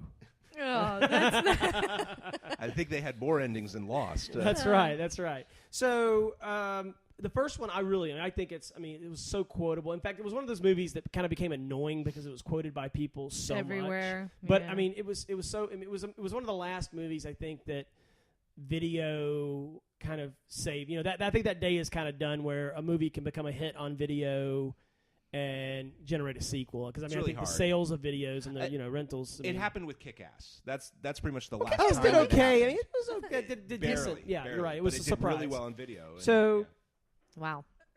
But so the first one, they came back and they do the sequel. The second one, a huge hit. It actually was is the first movie in history to make more opening weekend than the lifetime gross of the original. It's like $55 million, and I think it was $52. I'm trying to remember. Like, did I go see this in the theaters? That's also because or the not? first movie was so it did not do well. No, at the it box was office. it was all a rental. moderate hit. It was all it was rental. Yeah, $50 okay. I was like, million, I and don't it was a cheap remember movie to seeing this make. in the theater at all. Yeah. So I, ironically, I actually bought a ticket to the first one, but it was a 2-story movie theater, and I was like really lazy because the escalator wasn't working. And I was like, I don't want to walk up to the second what an level. inconvenience So that they I turn saw- into stairs for I you. saw Batman and Robin for a second time. Whoa. Yeah. It was, and I walked out of it. There's I no walked problem out of with it. that. It's like the second time I'm like, what There's did no problem I with do? that, is there? There's no problem with Batman that. and Robin? Oh man, what's that? Oh. Who was Robin? Wah, wah. Who was Robin again? I think I had a huge crush on him. Chris O'Donnell. Yeah. Chris O'Donnell. Chris I have a O'Donnell. funny And he's story done about Chris nothing since O'Donnell. then, really, has he? He shouldn't. Clooney survived. I have a signed Dunkin' Donuts napkin with Chris O'Donnell's As signature. So now we know what Chris O'Donnell is doing. Yeah. I really do. But so the second one, though, it is almost exactly the same movie. So if you hate the first one, you would hate the second and third one because basically I've seen them all. They put them through. It's just a big recycled trash can. Yeah, but crap. the first one was good. But, I mean, they told the same jokes. The only thing that saved Part 2 from being a complete waste of time was the introduction of Mini-Me. He was kind of funny. I'll give you that. I'll give you Mini-Me was funny. Okay. But, again, by the third movie, that joke is... Sharks with freaking laser beams. And even, I mean, it's the same funny. jokes. It's the same jokes. I mean, but even Fat Bastard, who's kind of a funny character... That was terrible. Couldn't save... No. In the third one? Yeah, I gotta get you in my belly. It was awful. During the winter when I'm carrying a little hate extra that. weight, that's what I like to say. Is I gotta get you in my belly. And what made the third one even worse, I didn't even see that one in the theaters, but when it came out on DVD, it was one of the first Infinifilm DVDs where they were trying to add, because high def DVDs are coming, and so DVDs trying to add value. So it had all these special features, but in order to enable features, they also disabled some things like fast forwarding. And so when I had to stop the movie because it was so bad, I literally could not get back to the point where I could watch it again. And I was just, you're kidding me. I had to leave the DVD playing for 20 minutes go until take a I break. got back to that. I'm like, I can't Go believe mow I'm doing the this because lawn. this is so bad. It was. Did they also disable comedy? Did that also? I get think that? Yeah. maybe that was the problem. I'd gone on the serious track. You know what? Okay, so the only redeeming quality about those movies in my mind was Frau von something or other. Mm-hmm. I actually liked her character the most because all she had one line, and I was screaming at Scott. yeah. But then they gave her a whole storyline in the third one. I know. No They need. tried to redeem Yeah, it. no need. It was A villain so redeemed, bad. at least partially. You can't. No, You can't. You can't. We're No. not, we're gonna leave that. But that's definitely different quality. choice. I mean, Yeah, and it got absolutely. worse actually, it didn't get worse. It was the same movie every time, and at a certain point, I judge you differently. In fact, I think it actually kind of ruined the first one for me a little bit. I do think that third one is a very different quality. You didn't think Beyonce was just fabulous? Beyonce's in that movie? She's the main. Shut up! She's Really? the Bond girl in the third Oh one. my gosh, I don't remember that. Let's not overhype this and make you try to go watch this. Yeah. Well, because that would I be a recommend, horrible Jenny, that thing. instead of reading Daredevil Born Again, you go out and watch the Austin Powers trilogy. That's a I didn't bad day. remember That is a bad day. that Beyonce. Why would she ever agree to did that. Poor Beyonce. That was a bad management Although, call. as an interesting side story, so the time-traveling bug, you remember the Volkswagen Beetle that was tie-dyed? So my dad and his wife actually won that car in a charity auction cool. Are you in San Francisco. serious? Yeah, they were at some kind of fundraiser, and they and another couple bought those tickets. They're like $10 or $50 tickets or whatever. I need to hang and out they with ended you up winning more. the car. Oh, but then it's like, what do you do with it? Because none of them were going to use it, and they ended up selling it or something. Dude, but I would they drive had to it get for a day. sandwiches with that. Yeah, I know, it's true. It was pre-smartphone, so you're not going to go out taking selfies with it, right? So they just had this like crazily painted Beetle. I'd start signing autographs. I would like pretend I was someone famous. Yeah. Oh, it was just So that was an interesting one, but well, that's a good choice. Well, so here's my number 3 choice for a top trilogy that differed vastly, and that is the Terminator series. I would agree with that. And that's to me, what also makes it interesting is because first movie, good as kind of one of your low budget thriller / kind of horror movies, right? But kind of in that vein. And then second, turning into this action film that is just one of the best action films of all times. And then coming up with a third film where they're not exactly sure which vein they took. What? But when you've got Arnold Schwarzenegger hanging off of a fire truck, as he's rampaging down a street in L.A., smashing into things, it's not going for funny, but it is funny, right? Like we were at an advanced screening comedy. and we're all laughing at it and realizing they don't want us to laugh at it, so that's not a good sign. And then the fourth one being... I was going to say, isn't there a fourth one? And the fourth one being kind of interesting, but also a bit of a train wreck. Yeah. Like it had some interesting ideas and it got kind of destroyed in the making of, but having some interesting ones. But not only did I think that this series... differed in terms of those qualities. But I also thought that there was an interesting bonus in that I found this fascinating. To me, it almost exactly mirrors the Alien series. Oh, right. What? The first movie being this low budget thriller horror. Yeah. The second one turning into one of the best action movies of all time. Like a cult following. Directed by James Cameron. The third one being kind of a mess, right? It went for this darker tone. They went darker instead of kind of lighter in terms of Terminator 3, Alien 3, really dark, the prison planet. Yeah. And then you have this fourth one, you're like, what was that? Yeah, right. To me, it was like, because I was trying to debate between the two, and then I realized, wait, they're the same thing. And so I just wonder if that's a curse for kind of some of these sci-fi series. But I thought it was an interesting comparison and certainly differing in quality. Although, there's a new Terminator movie in the works, and so we're all kind of hopeful. They're going back to the Schwarzenegger. Yep. Is there really a new one in the works? Yeah. There is, absolutely. It's like rebooting RoboCop. I don't know. Yeah, and who knows?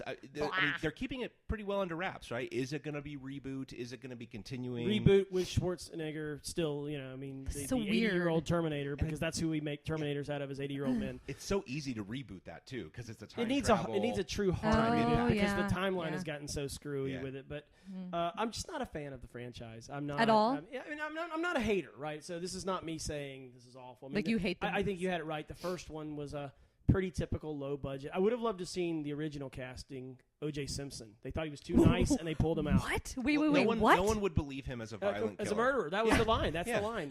And so, whereas that would have made that movie hardcore when he actually became a murderer. It kind of had the opposite effect for like Naked Gun. And now I can't enjoy the scenes where he's flying up in the wheelchair because he's such a dreadful On the person. other hand, maybe it would have prevented everything from happening. Maybe. You never know. But T2, T2 is definitely the best of the franchise. I'm not that big of a fan. You won't sit down on a Saturday I wouldn't and go rewatch through it. those movies. I wouldn't rewatch any of them. I actually the one I like best is the fourth one. I think that was the best of the series, and it's kind of a semi. This is so weird. Weird. So another unpopular opinion. I don't like James Cameron movies. Yeah, that's going to be another discussion. I may have to defend myself. Yeah. But I don't hate him. I just think he is so over. I don't understand how so he is overrated. The two most. especially the two that are like the biggest box office. Titanic and Avatar. Not bad films, but T2, Aliens. Which actually, the only movie of his movie that I would say is probably even in my top 100 that I actually would say I love is True Lies. I think that is so different than anything. That's a good movie. That is a great movie. But I just I'm not a huge fan. I think the franchise is. But do you agree with Ryan or no? Like, do you agree that these are movies that they were very different? Yes, very different. The first one. So we're all in agreement. The first two were directed by the same guy. And completely different movies. It was obviously the evolution of Cameron's career. Two being better than one. I give you that. It was a good movie. I enjoyed it. I've seen it a couple times. But the third one, not directed by Cameron, I mean, obviously, you know why that's not any good. And the fourth as well. And Terminator 4 is one of like the top, for me, kind of top movies that if they had gone with the original storyline, original script would have been so much more interesting. I mean, the whole story behind that. We'll save that for another time because that one and Robin Hood. You're going to get an email from Joe on this about. I'm sure I will. I hope we do. But that's always an interesting mail. discussion. Give me more mail to read, Joe. But let's go on, Jenny. What is your number 3 trilogy or whatever that differed in quality? I don't know if you guys are going to hate me for this or not, but I chose. We hate you for so many other reasons. Oh, good. Okay, we'll just add to the flames here and fuel to the fire. It's Back to the Future. So, here, I love Back to the Future. I really do. I think that the first movie was just it was great. It Classic. It was something that that really we had never seen before. You had great characters. You had it was funny. It had a good concept and I mean Michael J. Fox. Who doesn't like Michael J. Fox? And then you get to number 2, so Back to the Future 2, where they're going into the future, more or less, to 2015. And I'm not going to say that I hated this movie, but I thought it was a drop-off from the flash in the pan comedy that they sequel, doing the same thing, just in the future. And I think that like a lot of the plot points that they had for that were just they weren't very well done. And as much as when I was watching this as a kid, I remember thinking, wow, I wonder if this is what 2015 is going to be like. That's next year. Where's my hoverboard? Yeah. You're right. Where is my hoverboard? Jaws needs to make about 13 movies between now and next summer. Yeah. So there's that element of fantasy that I think we all liked about that movie. But the story itself was just kind of like blasé. It's like, who cares that Biff is now this kingpin type of dude and that Marty's kids are acting up. It's like that was it. It was like, oh my God, Marty, your kids are assholes. We need to go fix it. Like, who cares, right? And so then the third one, this is where like I just have a major problem with it because I hated that they went back to the Wild West in 1818. I love the third one. Oh my God, no. I even have a sound bite. A sound bite. I do. Do we have that cleared? Yeah. We don't. But do you remember the hoedown music? Yeah? The ZZ Top? That was ZZ Top? Okay, so I didn't know that. Well, but I don't know if they were playing the music. They were definitely the band. No, they were the band on stage. All right. I cannot get that terrible music out of my mind. So you're going to put it in our head now, right? Is that I don't even know if this is going to work, but I'm going to play it and see if it does. All right, Rick. Yeah, that is ZZ Top. Yeah, no, it was them. I mean, yeah, they actually played that. Yeah. Okay, so that music in and of itself was awful, and it is ingrained into that whole movie over and over again. Plus the actual plot points that they have for that with the stupid Clara and oh my gosh, damsel in distress, and then having to get the DeLorean on the train tracks and power that by steam. These are all the reasons I liked. Yeah, oh man, it went a different direction. And the manure than the first and just the whole Wild West theme and them and him dressing up and saying he was Clint Eastwood. But I love them being at the dedication ceremony for the clock tower, right? I think they were just pulling too hard. I thought they were pulling too hard for that. I love all three of these. So this is how if you're looking at it, it's like a high slope. So number 1 is way up here on Mount Everest, and then I think it just kind of tanks from there. Do you preference between 2 and 3? What was your preference? Oh, that's tough. So 9-year-old Jenny says 2. Is better? 9-year-olds, yeah. Now, 35-year-old Jenny says maybe the third one because I just found out ZZ Top was in it. Okay. so I don't know. But here's the thing. You said you would never sit down like on a weekend and watch the Terminator trilogy. Mm-hmm. Just because I think that they differ in quality, I still love the movies, like as a package. I would still watch all 3 of them just because you got to. I read an interview with Michael J. Fox that they asked him, what's the highlight of his career, and he goes, "Oh, it's easy. It's Back to the Future." Said the first one, right? Mm-hmm. And he said, because go back and watch that. That movie holds up. Mm-hmm. That movie still. You go back and watch it. Sure, there's like 80s and 50s references that are, but I mean. then those are fun. Those are all tongue in cheek Like the anyway. story holds up. But the is what you're story, saying? I mean, the dialogue, everything. I mean, And even that there are those little details that you may not see the first 20 times Yeah, you do it. yeah. Like the fact that the mall that he's at when he goes back in time, it's called the Twin Pines Mall. Mm-hmm. And then when he goes back in time, he runs over a tree. So then when he reappears, it's like the single Lone- pine mall. Lone or pile. Lone Oh, Pine Mall. I did not Yeah, know yeah, that. Exactly. It's Oh, one that's of those moments. that's an fun. Easter egg that you can look for, right? there, Yeah, right? But I mean, I love all three of those movies. I have fond memories of going to see them, waiting for them, right? Yeah. Because it was one of the first times where you had a movie that did so well, it was not going to get one sequel, but two that they filmed at the same time. So when you saw That's the first time I ever heard part that done. two, Yeah. they immediately had a trailer for part 3 right after. And it's just like, wow. So right? that was the first And- time that anyone had ever done that. So what Marvel what Marvel's doing now Yeah. And Lord is of a the Rings copy before. is a copy of what I mean, Back to the Future Empire did. and Return, right? They knew that there was going to be another one, so they could end kind of on a cliffhanger. Sure. But they did it, I think, in an even better way in terms of. Well, they set part it up two. at the very end of the movie what the next one was going to They be. had footage. Like, they- I mean, it was a teaser trailer. Yeah, they you have know. actual Yeah. footage, right? And it ends on a what now, right? Sure. And I love the fact that 2 went back to part 1, right? With Yeah. the whole time travel paradox, and it's like, how are we going to be all around the events of Well, part 1? 9-year-old but Jenny not agrees that? with you. Like, Yeah. I still like that movie. Yeah. The third one, I don't know. Maybe I'm just not a Western girl. I I think be it's a one of the better Western westerns girl. I've ever seen. I mean, I really do. Yeah, yeah. You know what's funny is you mentioned that next year is the 30 year, and then when Yeah. this would be a great time to do a hard reboot of that because You know they did a comic of that too, right? But think about it this way, okay? So And a video game. if it was set in Oh, modern oh, times, yeah. if it was set in modern times, the 30 years ago that they go back and with their parents would be the 80s. So it would be kind of like the old part of the new one would be the new part of the old one. So I mean, you could explore a lot That's of different. kinda meta. I mean, you could look at 80s.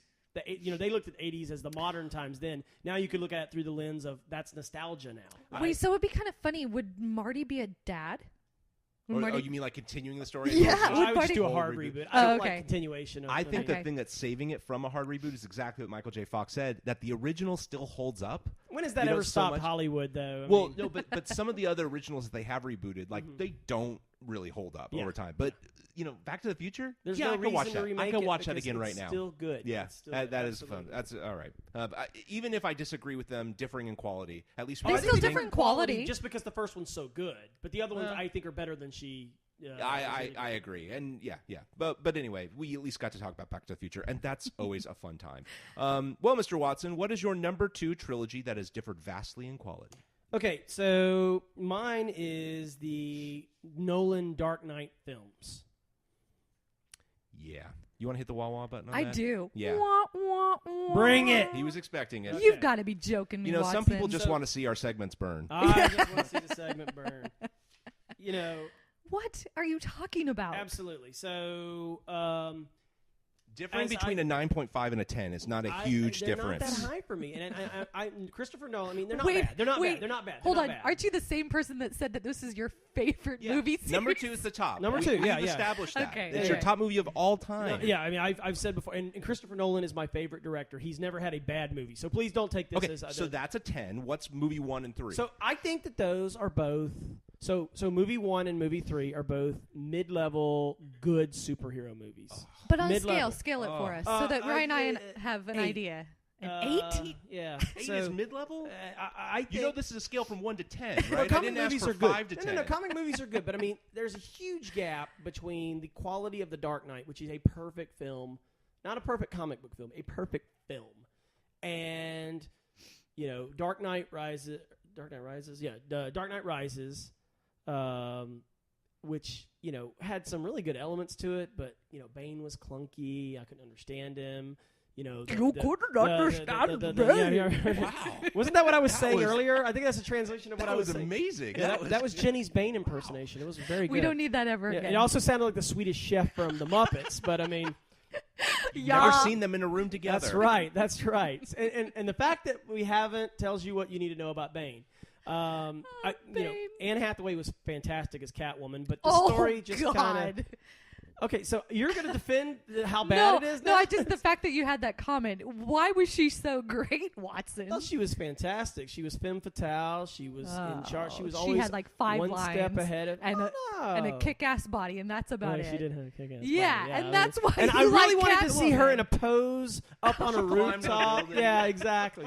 But I mean, the But it was only, MacGuffin. You know, I mean, the PG-13, so. MacGuffin of this big MacGuffin. bomb. I mean, you know, come on. I mean, that it was clunky. You know, for sake of being clunky. What was Bane trying to accomplish? I mean, I understood. Yeah, I mean, I understand what they meant for him to be trying. I to did accomplish. love the fact that this big MacGuffin was a power, plant, right? That they somehow switched a circuit to turn it into a bomb. But luckily for all of us, it already had a digital counter built into it, Yeah. so that we could watch this Right. power plant tick down to a nuclear Well, explosion. that's in most power plants, right? I mean, They, the just in countdown. case, hey guys, just in case it gets turned into a bomb, let's at least put a I clock don't on know it. that I agree, though, that all 3 of these movies differ vastly in quality. I thought that they were all pretty damn good. I would honestly say I didn't really like the first one that much. Are I you- put it Really?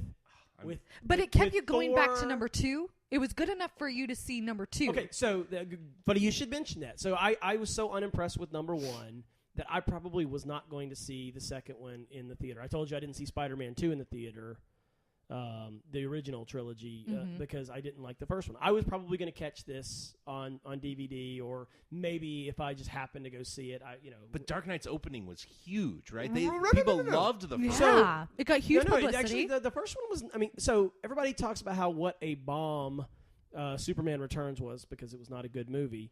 They made comparable box office. Go look at it. They made within, I think, $10 million. We need a of each fact other. checker. Yeah. Fact Is checker. that you? What was it? It's not in the Notebook of Truth? It's not in my notebook. I mean, of they were truth. comparable. Obviously, Superman had a lot of budgetary issues because it had been in production for so long and so many iterations. But they were comparable box office. Dark Knight was not a smash hit. It was. I mean, I'm sorry, not Dark Knight. Batman Begins. It was. I think it made like 200 and something million. Are you serious? domestically. I remember this being such a huge hype. I remember like. The second I don't one, know. the reason I went and saw the second one, two reasons. One, because Heath Ledger died, and that kind of created some buzz. Yeah. But and Ledger gets all the credit, and he deserves it. 'Cause Absolutely. he's so fantastic. But I think as good as Heath Ledger was, at the very least, his peer was Michael Caine's Alfred. I think that he was so good in that Alfred? in all 3 movies, but especially in 2. Because I probably wouldn't have seen this. You don't movie. choose Maggie Gyllenhaal? Oh. No, I definitely don't choose. That's why I don't say Katie that, Holmes, that 'cause Dark Katie Knight Holmes, was a perfect movie. I thought she was so much better than Katie Holmes. That I mean, Katie That's Holmes not is- hard. Ryan, you could have played Rachel, and that's why that's not the bar a high was bar to so. clear. I mean, that's why I didn't like Batman Wasn't Begins it because she awful? was so bad. I will say that. I mean, Katie Holmes was terrible in that Terrible. movie. But the movie itself, I mean, she didn't bring the whole movie down. It was okay. She did her best. She did her best to bring it down.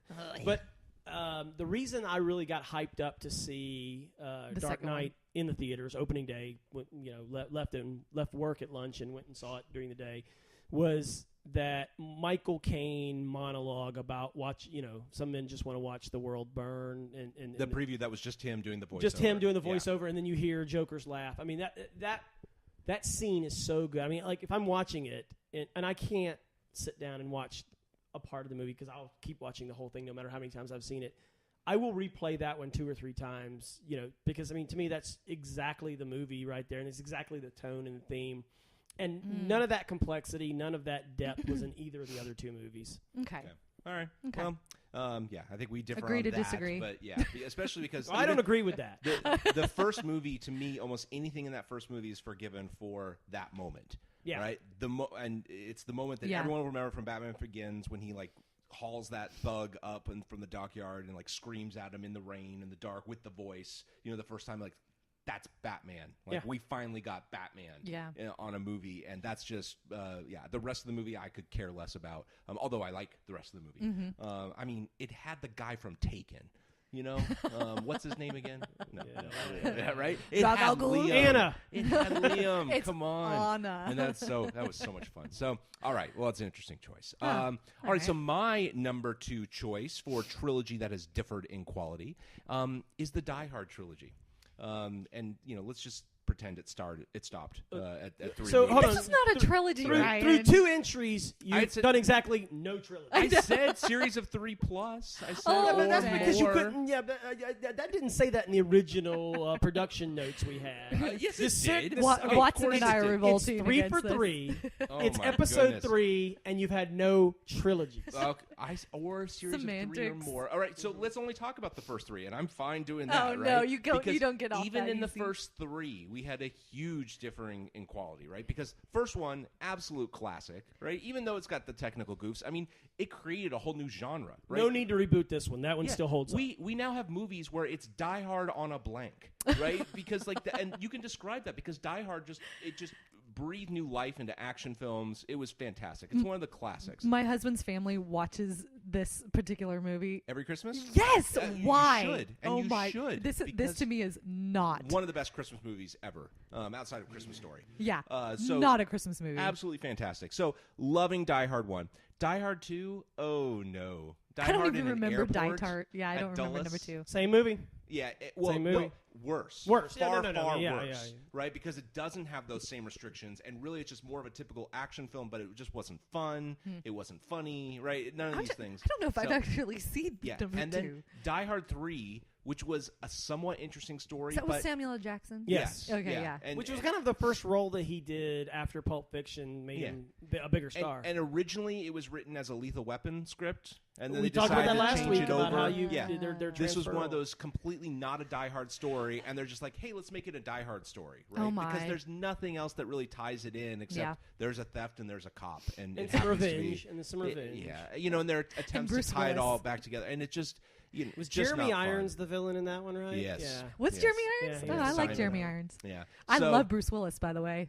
Oh, Yeah. I love Bruce yeah, Willis. it's fun. Kevin Smith does not like Bruce Willis. Well, They do not get That's right. along. But then 4 and then 5, right? Yeah. They made And then the 5th one came out recently, right? Yes, the Russia one. So With his son so or lack thereof. I don't differed know. vastly in quality Yeah. from classic to trash. Right. So basically, I there don't know if was I liked one any good of one, them. and everything else has been No, kinda but even eh. after the second 3 one, was we were willing okay. to give 3 it. was 3 okay. was an okay script. It just wasn't as Die Hard. Yeah. Right. It wasn't a Die Hard story, and I mean, it just I literally enjoyed was it. not. I enjoyed 3. It was okay. Yeah. Okay. Maybe they should have centered those other movies around holidays as well. Maybe that would have helped them. Yeah. You know, you have one But at we Easter, would be at Arbor Day at this point. They made so many of them.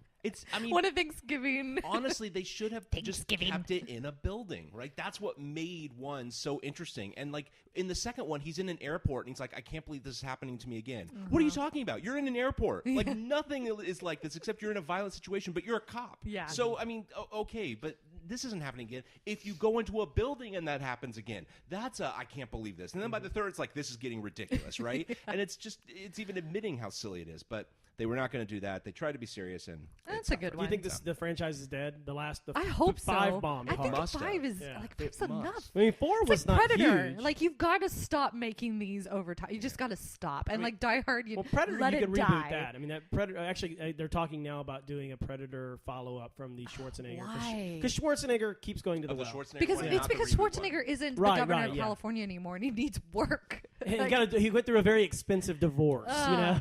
Yeah. Although the reboot made money because it was the Adrian Brody one because I it was don't- so low budget. Oh, okay, It yeah. was ultra low budget, and they didn't even put that much marketing behind it, but people went and saw it. So Yeah, but not enough to continue Not the me. franchise. probably not. Yeah. All right, Jenny, what is My your number two? My number 2 is Indiana Jones. Oh, because there's only 3 of those. Yes, yes. Uh huh. Okay. Oh, come on. You were just piling Kingdom- it on. Number Kingdom of the 4 is Crystal not Skull. that bad. It never got made in my mind. It- Kingdom of the Crystal Skull never happened. It's like the prequels; they never happened. That was the worst movie ever in my life. No. It was the worst Not- movie nowhere in near my the life. Prequels. Nowhere near the prequels. I you would seen rather Clue? watch. Hey. If you want the bar of what's the highest movie, go with Clue and tell us how far below. You know, William, like you're on a upside down percentile again. cell. You're upside down again. You Oh, remember yeah. gravity. We're high on Clue. Remember, we got to keep No. Clue. All right, so I love Raiders of the Lost Ark. I thought that was a fantastically unflawed movie. You have Harrison Ford doing what he does best, super action, super witty, kind of funny, and then you have the Very the close to the Nazi- Dark Knight for me in a film that's an action movie. It's so classic. It's a fun. film, but it's Yeah. a It's film. so It's fun. got drama. It's got comedy. Melting it's got everything. faces. You have That was fantasy. Proof of this: go to any movie fan and just say, Raiders. Exactly. Yeah. And that's it. Oh, and then And you then just also walk hear away. the background music or like Unless the you're theme in music for Oakland. that. Oh man. No, even in Oakland. Even in How Oakland, they iconic think- is the Indiana Jones music? It just Oh. you know, Top. you minute Yeah. you hear it, you know it. Third most iconic. We Star should do a Wars segment. We should do a and- segment on that. Original Iconic Superman. movie theme songs. They're all by the same guy. Yeah. All three of them. John Williams. John Williams. Yeah, Yeah, yeah. well, it's- Jurassic Park is up there. Yeah, he was saying, yeah. Don't. I put Don't. Raiders over Superman. Music-wise? Star Wars is at the top in a class by yeah. itself. But I Okay. mean, Okay. Let's totally debate this. another All right, time. all right, Yeah, all right, because I think that we would come up with a good list. But then, okay, so Indiana Jones and the Temple of Doom, I actually really loved this movie. It takes a little geek heat for being a drop off. I like it too. I wouldn't say that it doesn't. I mean, it doesn't take away from my geekiness. I love it because it was just so different and kind of odd and weird at the same time. Yeah. But a lot of the odd and weirdness of that movie, I actually grew to love because of the bum chue, and that whole weird. She was ritual. doing the heart in her hand as if you can see it in the podcast. Okay, yeah, so yeah. wait. So trilogy 1 you like, trilogy 2 you like. So Oh, the you're gonna last say one. 3? I hated Crusade. Oh, I no. that is my hated- favorite. Are you freaking kidding me? This was 3 is the best. It was a tired story by then, and bringing in his dad. That's like, the best Okay, thing. I love Sean Connery. I do, but I Their thought that chemistry this was so good. It She was just talks so in her tired. sleep. Oh my She gosh! talks one of the best. I was the moments. next man. yeah. Oh my gosh! Are No, you- you guys, this was so tired by this time, oh. and he was such a bumbling oaf in that movie. It was almost embarrassing. It was a to comedy. watch. It was Who was? definitely a comedy. Sean Connery's character, his dad. Yeah, but he his was. dad. That's what a professor really should be. A professor should not be a grave robber like Indiana Jones who can do bull. Most professors are nerds. I mean, it's Shocker. like Ryan. He's a law professor. But I just thought that it was kind of a tired story, and then you have these terrible big bads in my mind, like the woman who was like this. I don't even know what you would call her, but the madam that was going to take charge of everything, and her secret service of people, and then trying to no, see. Kate Blanchett. Oh, you're talking about part 4. Okay. No, I'm not talking 3. about part 4. Kate It's in Blanchett was 3. in part 4. Oh, yeah, There's a The blonde other chick. It was Ilsa, Yeah. not Elsa. Ilsa. It was Ilsa. Anna. No. Anna. No, I don't know, but The- like just crappy characters in my mind, and then like the story. I like the Crusade story. I just think that they didn't do it very well, Vince. and You'll I just, never find Marcus. Yeah. He's a master of 20 languages. He'll blend in. He's disappeared, right? With any luck, he's already found the Grail. Does anyone speak English? Excuse me. Perhaps ancient Greek. Oh my god, it's That so was a cornball. brilliant movie. I don't know, and then like I want to tell you a story. So I don't want to talk about Kingdom of the Crystal Skull because I honestly think is the worst movie ever. But when I heard that Kingdom of the Crystal Skull was coming out, I wanted to pre-order a shirt, right, to wear to the opening day because I was so excited that my beloved movies with Indiana Jones was going to come And they back. apparently needed to redeem from part 3, according to Jenny. Well, Yes, seriously. I think they could have done something amazing. And then I went and I saw the movie in the theater with my husband and my mother-in-law, and they know how excited I was. I mean, so much so that I have been waiting in line. I have been waiting for days and days and days to come and see it. And I just remember that one part where they're swinging in the trees with the monkeys. Okay, the monkeys, yeah. Oh, yeah, yeah. Jesus, That's the moment. help It was- me. That is the moment. Help Yeah. me. Anything Shia LaBeouf. Help me, Rhonda. Well, now. Yeah, back then. Actually, I didn't like him Yeah. back then either. Yeah. It was awful. It was awful. And then, they could have done something magical with the old characters, but they just made them look like idiots. And it was a terrible story in and of itself with the aliens. I'm not a hater help on the me. story. No, I think am. the story They could have done is so much but better it's still with on par that. with all the other Yeah, I mean, movies, right? No, the whole alien thing killed it for me too. It's like the minute we saw him jump out of the refrigerator after that Wait. atomic bomb. Lost it's like, Ark, Magic Stones, Yeah. Holy Grail, and now you've got a problem with That's aliens. good No. call. Up top. right? Up top. That's High five. These the alien, like if it was just an artifact, right? If it was an artifact for the Mayans from a Mayan god or like something that just wasn't Something aliens. Earth-related, yeah. If it just wasn't aliens, I think I would have been okay with it. So you're planetist, is what you're I saying. am. Yeah. I am. We don't support. Oh, I want to keep it here on Planet Earth, man. Just saying that, yeah. Actually, and I don't know if this was a George Lucas retroactive, it's brilliant after the fact, like a lot of the things that he's gotten credit for over the years. But it was said that the original Indiana Jones, set in the 30s, was based on kind of the pulp novels of the time that were very successful in the serials, the serial films. And then the 50s is set, the fourth film is set in the 50s, and that's when kind of the alien boom sci-fi was going on. So it was basically just a reflection of when. I hated it. Yeah, no, it wasn't that great. But I mean, part 3 wasn't that great. Brilliant. It wasn't Part good 3 at was all. Brilliant. I don't know. I'm okay. I mean, somebody not liking part 4 is a very common opinion. I think Ryan and I are the only semi-defenders of it that I hear. Yeah, that's true. And That's I don't true. love it. I mean, it's definitely a huge drop off in But quality. 3. But 3. Oh. I mean, I think you're seeing I a could rewatch theme 3 here right now. with me. yeah. Like, Let's go watch. Let's 3. do that. Yeah, there we go. you guys All are right, terrible. Mr. Watson, your Last number one. one trilogy that differed in quality. Okay, I chose this more so because it will pain Ryan, because the first one is his favorite movie, I believe.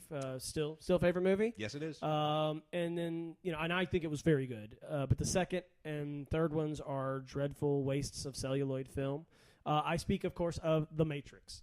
I agree with you. Yeah. I mean, I thought the first one was the only good movie in that trilogy. and it was and excellent. the first one was fantastic. The second and the third one, Yeah, I mean, it was terrible. I mean, the Yeah. first one, Icky. excellent mood, Icky. excellent action, ultimate geek escapism, empowerment of, this guy It's a was a great nerd, movie. and now all of a sudden he's a superhero. Redefine special effects. Redefine Oh special yeah, minutes, yeah. But the second one had a good car chase scene, and the rest was crap. I mean, it was just terrible. It was a really fight? bad movie. The fight On between the Neo LA and Smith. Who? Between Neo and the Smiths. Oh, The hundreds of Smiths. Oh, hundreds of No. Smiths. Here comes the same movie with basically. No, Yeah. that had never been done before. Oh, What he do you did mean? the arm flipping in the first one. I mean, although I will arm tell you the Like special the- effects in the second one. the back bend. The special effects in the second I one. think that's the arm flip is he's talking defined. about. I mean, you look at when Neo takes off and flies. Was that in the Yeah. second or the third? First one. No, he wasn't. End of the first one. But like when he actually Oh, flies yeah. around, lands. I mean, like not, Second one. The second one when he's actually flying. If you watch Man of Steel, that's the same type of flying they use for Well, yeah. Superman. I mean, it brought this new kind of camera Right, angle but when and kind of that's in the your face. slam, Yeah. But that's the only things I like about it. The second one, I mean, Yeah. the story is terrible. I mean, and the third one's just like a mess. I mean, it's like Grant Morrison wrote it. Or Third something, one's although absolutely. it's kind of based on. Third one's like the harsh. Kingdom of the Crystal Skull. It never happened. Third one is absolutely horrible. I'll give you that. I differ on number 2. Right. I think number 2 that still would is hurt good. you. Yeah. No, it's fine. I mean, I get that a lot, right? But I think the thing that made 2 so bad was 3. Right, is that because again, this They is were one of these. filmed together. They did Matrix 1 and then 2 and 3 together, so this is all part of the story. And 2 could have ended up interesting, but in 3 they abandoned the Matrix. Like there's no Matrix in Matrix 3. Yeah. Right. There's the couple of minutes with the architect, but it doesn't really matter, and it still doesn't make a lot of sense. Right. But just kind of that direction where they took, where they broke the barrier between real world and Matrix. Right at the end of 2, I would actually say 2, except for the last 3 minutes of 2. When they're there and he just stops the seeker bot, with his mind, you're like, wait, what? Right? Because that broke the rules of what they had created. Also, I mean, the other thing that Matrix is known for, those fights, and there's none of that in the third movie. Yeah. That's You know, one of the there's worst that films I've final ever seen fight at the theater. that barely Third one. lasts. I never saw it in the right? theater. But number Didn't 2 waste had my a money. lot of fun stuff. I mean, it had that amazing car chase scene, right? That you even spoke about, where they're jumping between. That was really good. And it had the fight between the one Neo and the hundreds of Smiths piling on, which was. I gotta watch that fantastic. It's again. I don't fantastic. really It remember doesn't it. hold up as much, only because the effects were It doesn't so. hold up as much because it was never very good. No. It's because the effects now don't look as good. Yeah. Right? They That's actually true. still look pretty decent. I mean, It's not like Blade 2 bad, right? Or Blade 3 bad in terms of those Right, kind of mannequin level, but it doesn't hold to the same level that they do now Sure. in terms I mean, of it was, computer people. what, 8-9 years ago? But it's amazing because that fight has no people in it, right? That's all computer. Yeah. And even back then, that looked amazing for what it was. But Let me ask you this. I agree Okay, that so the trilogy does differ. I'm going to make a statement about Matrix. I want you to give me a true or false, right? The first one, let's just talk about the first one. The first one succeeded despite Keanu Reeves, not because. False. You think that he was a value add? I think that he was the perfect choice for it. Because If we are going to believe that this guy is so completely clueless that he doesn't even realize like what he can do, that's Keanu Reeves, right? Like we took a clueless guy Yeah. who couldn't see what was in That's front of his funny. face, But and don't then you made want him to realize like something. after the transformation to disagree. be less clueless? I think the Because he movie was still was- clueless after that was the problem. I think the had movie with it. was successful despite Keanu Reeves. I'm not a fan of his at all. I- You know who would be I'm not great in it if you could put him back in time? Andrew Garfield. I keep What? pitching him for everything. Wouldn't he have been like 8? I said if you could take him back in time. If you could him out of, So here's your Back to the Future retcon. That's so right. weird. That's right. Yeah. Okay. You All have right. Still You have a better man than Will crush Smith, on who was Andrew. originally supposed to be in it. Well, my top trilogy, and actually a trilogy, so you guys can get off my back. It's the Divergent book series. I agree with you on this one. In terms of differing. I'm glad you chose this. Number one. Did you read the book, Will? I haven't read it because I'm not a 14-year-old girl. Oh, you are You're a of 12-year-old girl. What are you punch talking to the about? face, Yeah. kapow. Jenny, do you have a training bra I can give to Brian? Oh my gosh, you are Wow. terrible. So the first Listen book, here, that is very close-minded, Mr. Watson. I'm okay with that. I will take a hit. I'll take a punch to the face. That's yeah, fine. Oh, it's you already need been one. delivered, Jenny's yeah. punch to the face of the week is Kapow. brought to you by. Watson's close-mindedness. That's nice. That's a bit. First book, interesting premise, and I was somewhat intrigued. Read it before the movie. And I saw have the seen the movie, right? I've seen the first movie. Of course. And so then I read the second book. And I was like, okay, it's still somewhat. You wonder it's kind of the where they're same. going with yeah, this. That's what I wanted to know. And then the third book I read, and this was when I was doing a lot of driving, so I heard a lot of it on audiobook. But if I had been reading the book, I would have thrown it out the window. Yep. Well, first, if I had been reading the book, that would have been unsafe because I would have been driving at the time. But that third could have book hurt somebody. is so bad. It breaks all the rules. It changes. The characters are suddenly no longer the same. Yep. The story that she developed in the first two books doesn't matter anymore. It literally doesn't matter anymore. Yeah. She kind of like notes that Abandoned it's going on, it. but you don't even care. Right. It creates this artificial. It's just so bad, and it's one of these things. When I started reading the book, people warned me about the third book. They That said, it "Don't was read it," and I said, "No, I have to." veer to then the I read right. it. Right now, I warn people. I actually may have read it. Would have read it if he had not warned me. But then, Yeah. so now Yeah. I warn people, but Don't they read. also ignore me, and I say, I'm not going to ignore you. I'm going to not read it. Good, okay? Oh, good. okay. Finally, someone listening. Somebody. But so, and I don't know what they're gonna do with the movie because this is not like. It's not like Hunger Games where people may disagree with the third book, but it still fits together. Yeah. But this third book does not even fit with the first two, like in no way, shape, or form. And the movie is going to. People are going to hate it. Are they going to go all the way to the third book with the movies? They got the second one greenlit. Oh, do She's they so really? hot. The first one's a very successful She's such film. a hot actress right now in terms of everything that she's which is attached to. which bothers me. Oh, I like her. I don't I really think she's like her. okay. I think she's Yeah. just I liked okay. her in The Descendants. And As Fault Triss, in they Our could have gotten Stars. a better Triss for that character. She's getting Oscar talk. Oh, she's getting my Oscar gosh. talk. Not for for that. this. No, not for Divergent. For the other, like, Fault in Our Fault in Our Stars Stars, yeah. movie, I don't care about that. Really? Oh, movie. Triss. I thought that was the name of the. I No, don't Triss know. is the character in Yeah. Divergent. But Yeah. Well, it All was right. a hit. It made $140 I million. totally agree with you, Ryan. Yeah. I think that this is a good choice. Book one was fantastic. Even though there was criticism that it was very close to The Hunger Games, I still think that the premise that the author had was original. Right? It was different. I mean, it was interesting. post-apocalypse, but you know, wanted to see where it was going. yeah, right. Yeah. And you were interested in the characters and why they were there and why things are the way they are. And then when you found out in book two why the things were the way they were, you're kind of like, well, this is odd. Right. But all And right, where are you going with this? we're going to But go. I'm here with you. I'm on the ride. I'm And on the then- train. yeah, and I'll then jump on on And then three- you don't Yeah. care, right? And then three, it's like they completely abandoned the whole arc of why this started in the first place, and when and it just made a U-turn, when complete They off the literally tell road. you it doesn't matter. And Yeah. I have not read them, but It's weird. to me, it's I mean, the Hunger Game books. We could have done that. In fact, I actually thought about doing that until I really came strong with my Austin Powers. But You were gonna maybe choose Hunger Games? the books, Yeah. because I thought that each book progressively got worse. Now, none of them were bad, but I mean, like. But I think that's the nature Slow of the series decline. because the first one was a whole full Hunger Games, right? So of course that's gonna be good because beginning, middle, and end. We see them go through the Hunger Games, and then the second one and the third one obviously take the story takes different paths as it resolves. It's becoming more about the world. About the world, right? Yeah. And so I mean that made sense. But this one, from everything I saw just from seeing the first movie, The Divergent, is it should have been the opposite. That one should have gotten better as we get in because I mean. You introduce Yes, it should have. It the should've, conflict yeah. and the war or whatever resolution should have. When she got the deal for the first book and then it became a trilogy, she even said, "I don't know how I'm going to end this." Oh gosh. And That's it a bad shows. sign. It shows. Yeah. And That's a bad just sign. So many bad choices. On That's a side. great choice, Ryan. Yeah. All right, Good stuff. Jenny, your number one trilogy. My that number one differed. trilogy that is very different in quality is The Godfather.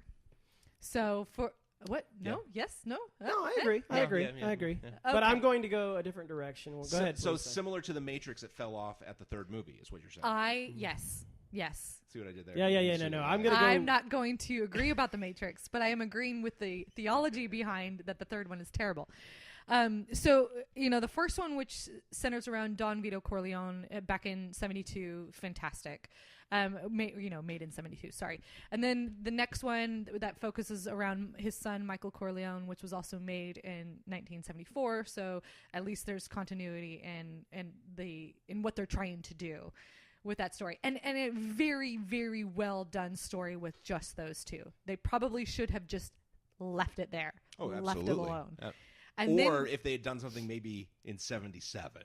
Maybe. Maybe 2 years they later, that could have been. Right? I don't know what the story is. Every time you get back, they bring you back in. That's true. Every time you That's get true. out, they bring you back in. Yeah. And then 20 years later, you have an old, worn-out story again around Michael Corleone, done in 1990. You've got to wonder what the heck is going on here. And the story was terrible. They tried to connect it to almost modern day times as well, about what was going on with the Pope at the time, and a lot of the conspiracy theories that they had. And I'm just thinking to myself, you've got to be joking. You have the originals that are set, 1950s-ish? Right? The actual story itself was in the 1950s. Frank Sinatra was, there was a stand-in character for Frank Sinatra. And then you try to bring it up to the 1990s with the you're like, what? Yeah. And Michael no, this is not working. And who cares about your problems in the bank and the money? And we don't care about your daughter either. The only part I've never seen part 3, right? And the only part I've watched was the end when she dies, because I wanted to see if her acting was as bad as everyone advertised. And it was. She was terrible. I mean, she's a good director. I'll give her that. But I mean, she's. Yeah, I'm not even sure she's a good director. Yeah, I'm not either. So for me, the first two are good, and the last one is atrocious. Yeah. And so that is a big delta. Yeah. I'm going to make an unpopular opinion. Aquaman moment for me here. I'm okay. So you guys know I am a huge film buff. I like you watch it more than TV. I've seen every movie that's released at the Art House Cinema down the street. I pretty much live at that. That's my favorite theater is the art house films. Smart. Not we're not talking cerebral. I mean surreal, not cerebral. I want them to be cerebral, but I mean smart kind of Fox Searchlight, Miramax sort of films. Those are my favorite kind of films. So I mean I have an Oscar party. I mean I love film. So I mean I'm giving this as a big preface to what I'm about to say is. I think Godfather 2 is the most overrated film of all time. I don't like it at all. Wow. Yeah. There's one good scene in Godfather 2, and it's the freight. I don't even know how to respond because my body kind of went cold a minute. Godfather Part 1 is one of my favorite films of all time. Godfather 2 is so freaking So just boring. for the record, you're ranking Clue above Godfather well above. Part 2. Clue is close to Godfather, the first one. I mean, they're neck and neck. I mean, so I think we can just let that atrocity statement. that is. Okay, all right, no debate. We're just going to let it Yeah, go. I think we're long on time. I think you all absorbed that, so I think we all agree that Godfather 2 stinks. Absolutely not. Wow. So you've just alienated some of our podcasters. Thank you, Watson. Yeah, you broke my heart. Joe, you broke my heart. Joe, if you need to take Mr. Watson out back, take a breath. I'll tell you where he lives. Okay. So, all right. Well, great discussion. Look, good stuff, guys. Absolutely. And let's see what we learned today. Oh, I love learning. Yeah, what we've learned today is first. Clue is a horrible, horrible movie. I don't believe that was in the curriculum. We did learn that. We also learned that beats have no history. They don't. Which I think is fascinating. And we also learned an intriguing theory that Bane might be the Swedish chef. Yes. And I think that's a fantastic lesson to learn. I apologize already for that. Yeah, exactly. No, so thanks everyone for listening, and hope you come back to us next week. If you need to reach us on social media or email, you can email us at gabbinggeek@gmail.com. Jenny, how can they reach you? At Twitter, at Jenny_Newman. Mr. Watson. At Witty Watts on Twitter. And you can always reach me at Sumdell Lawyer. So until next week, live long and prosper.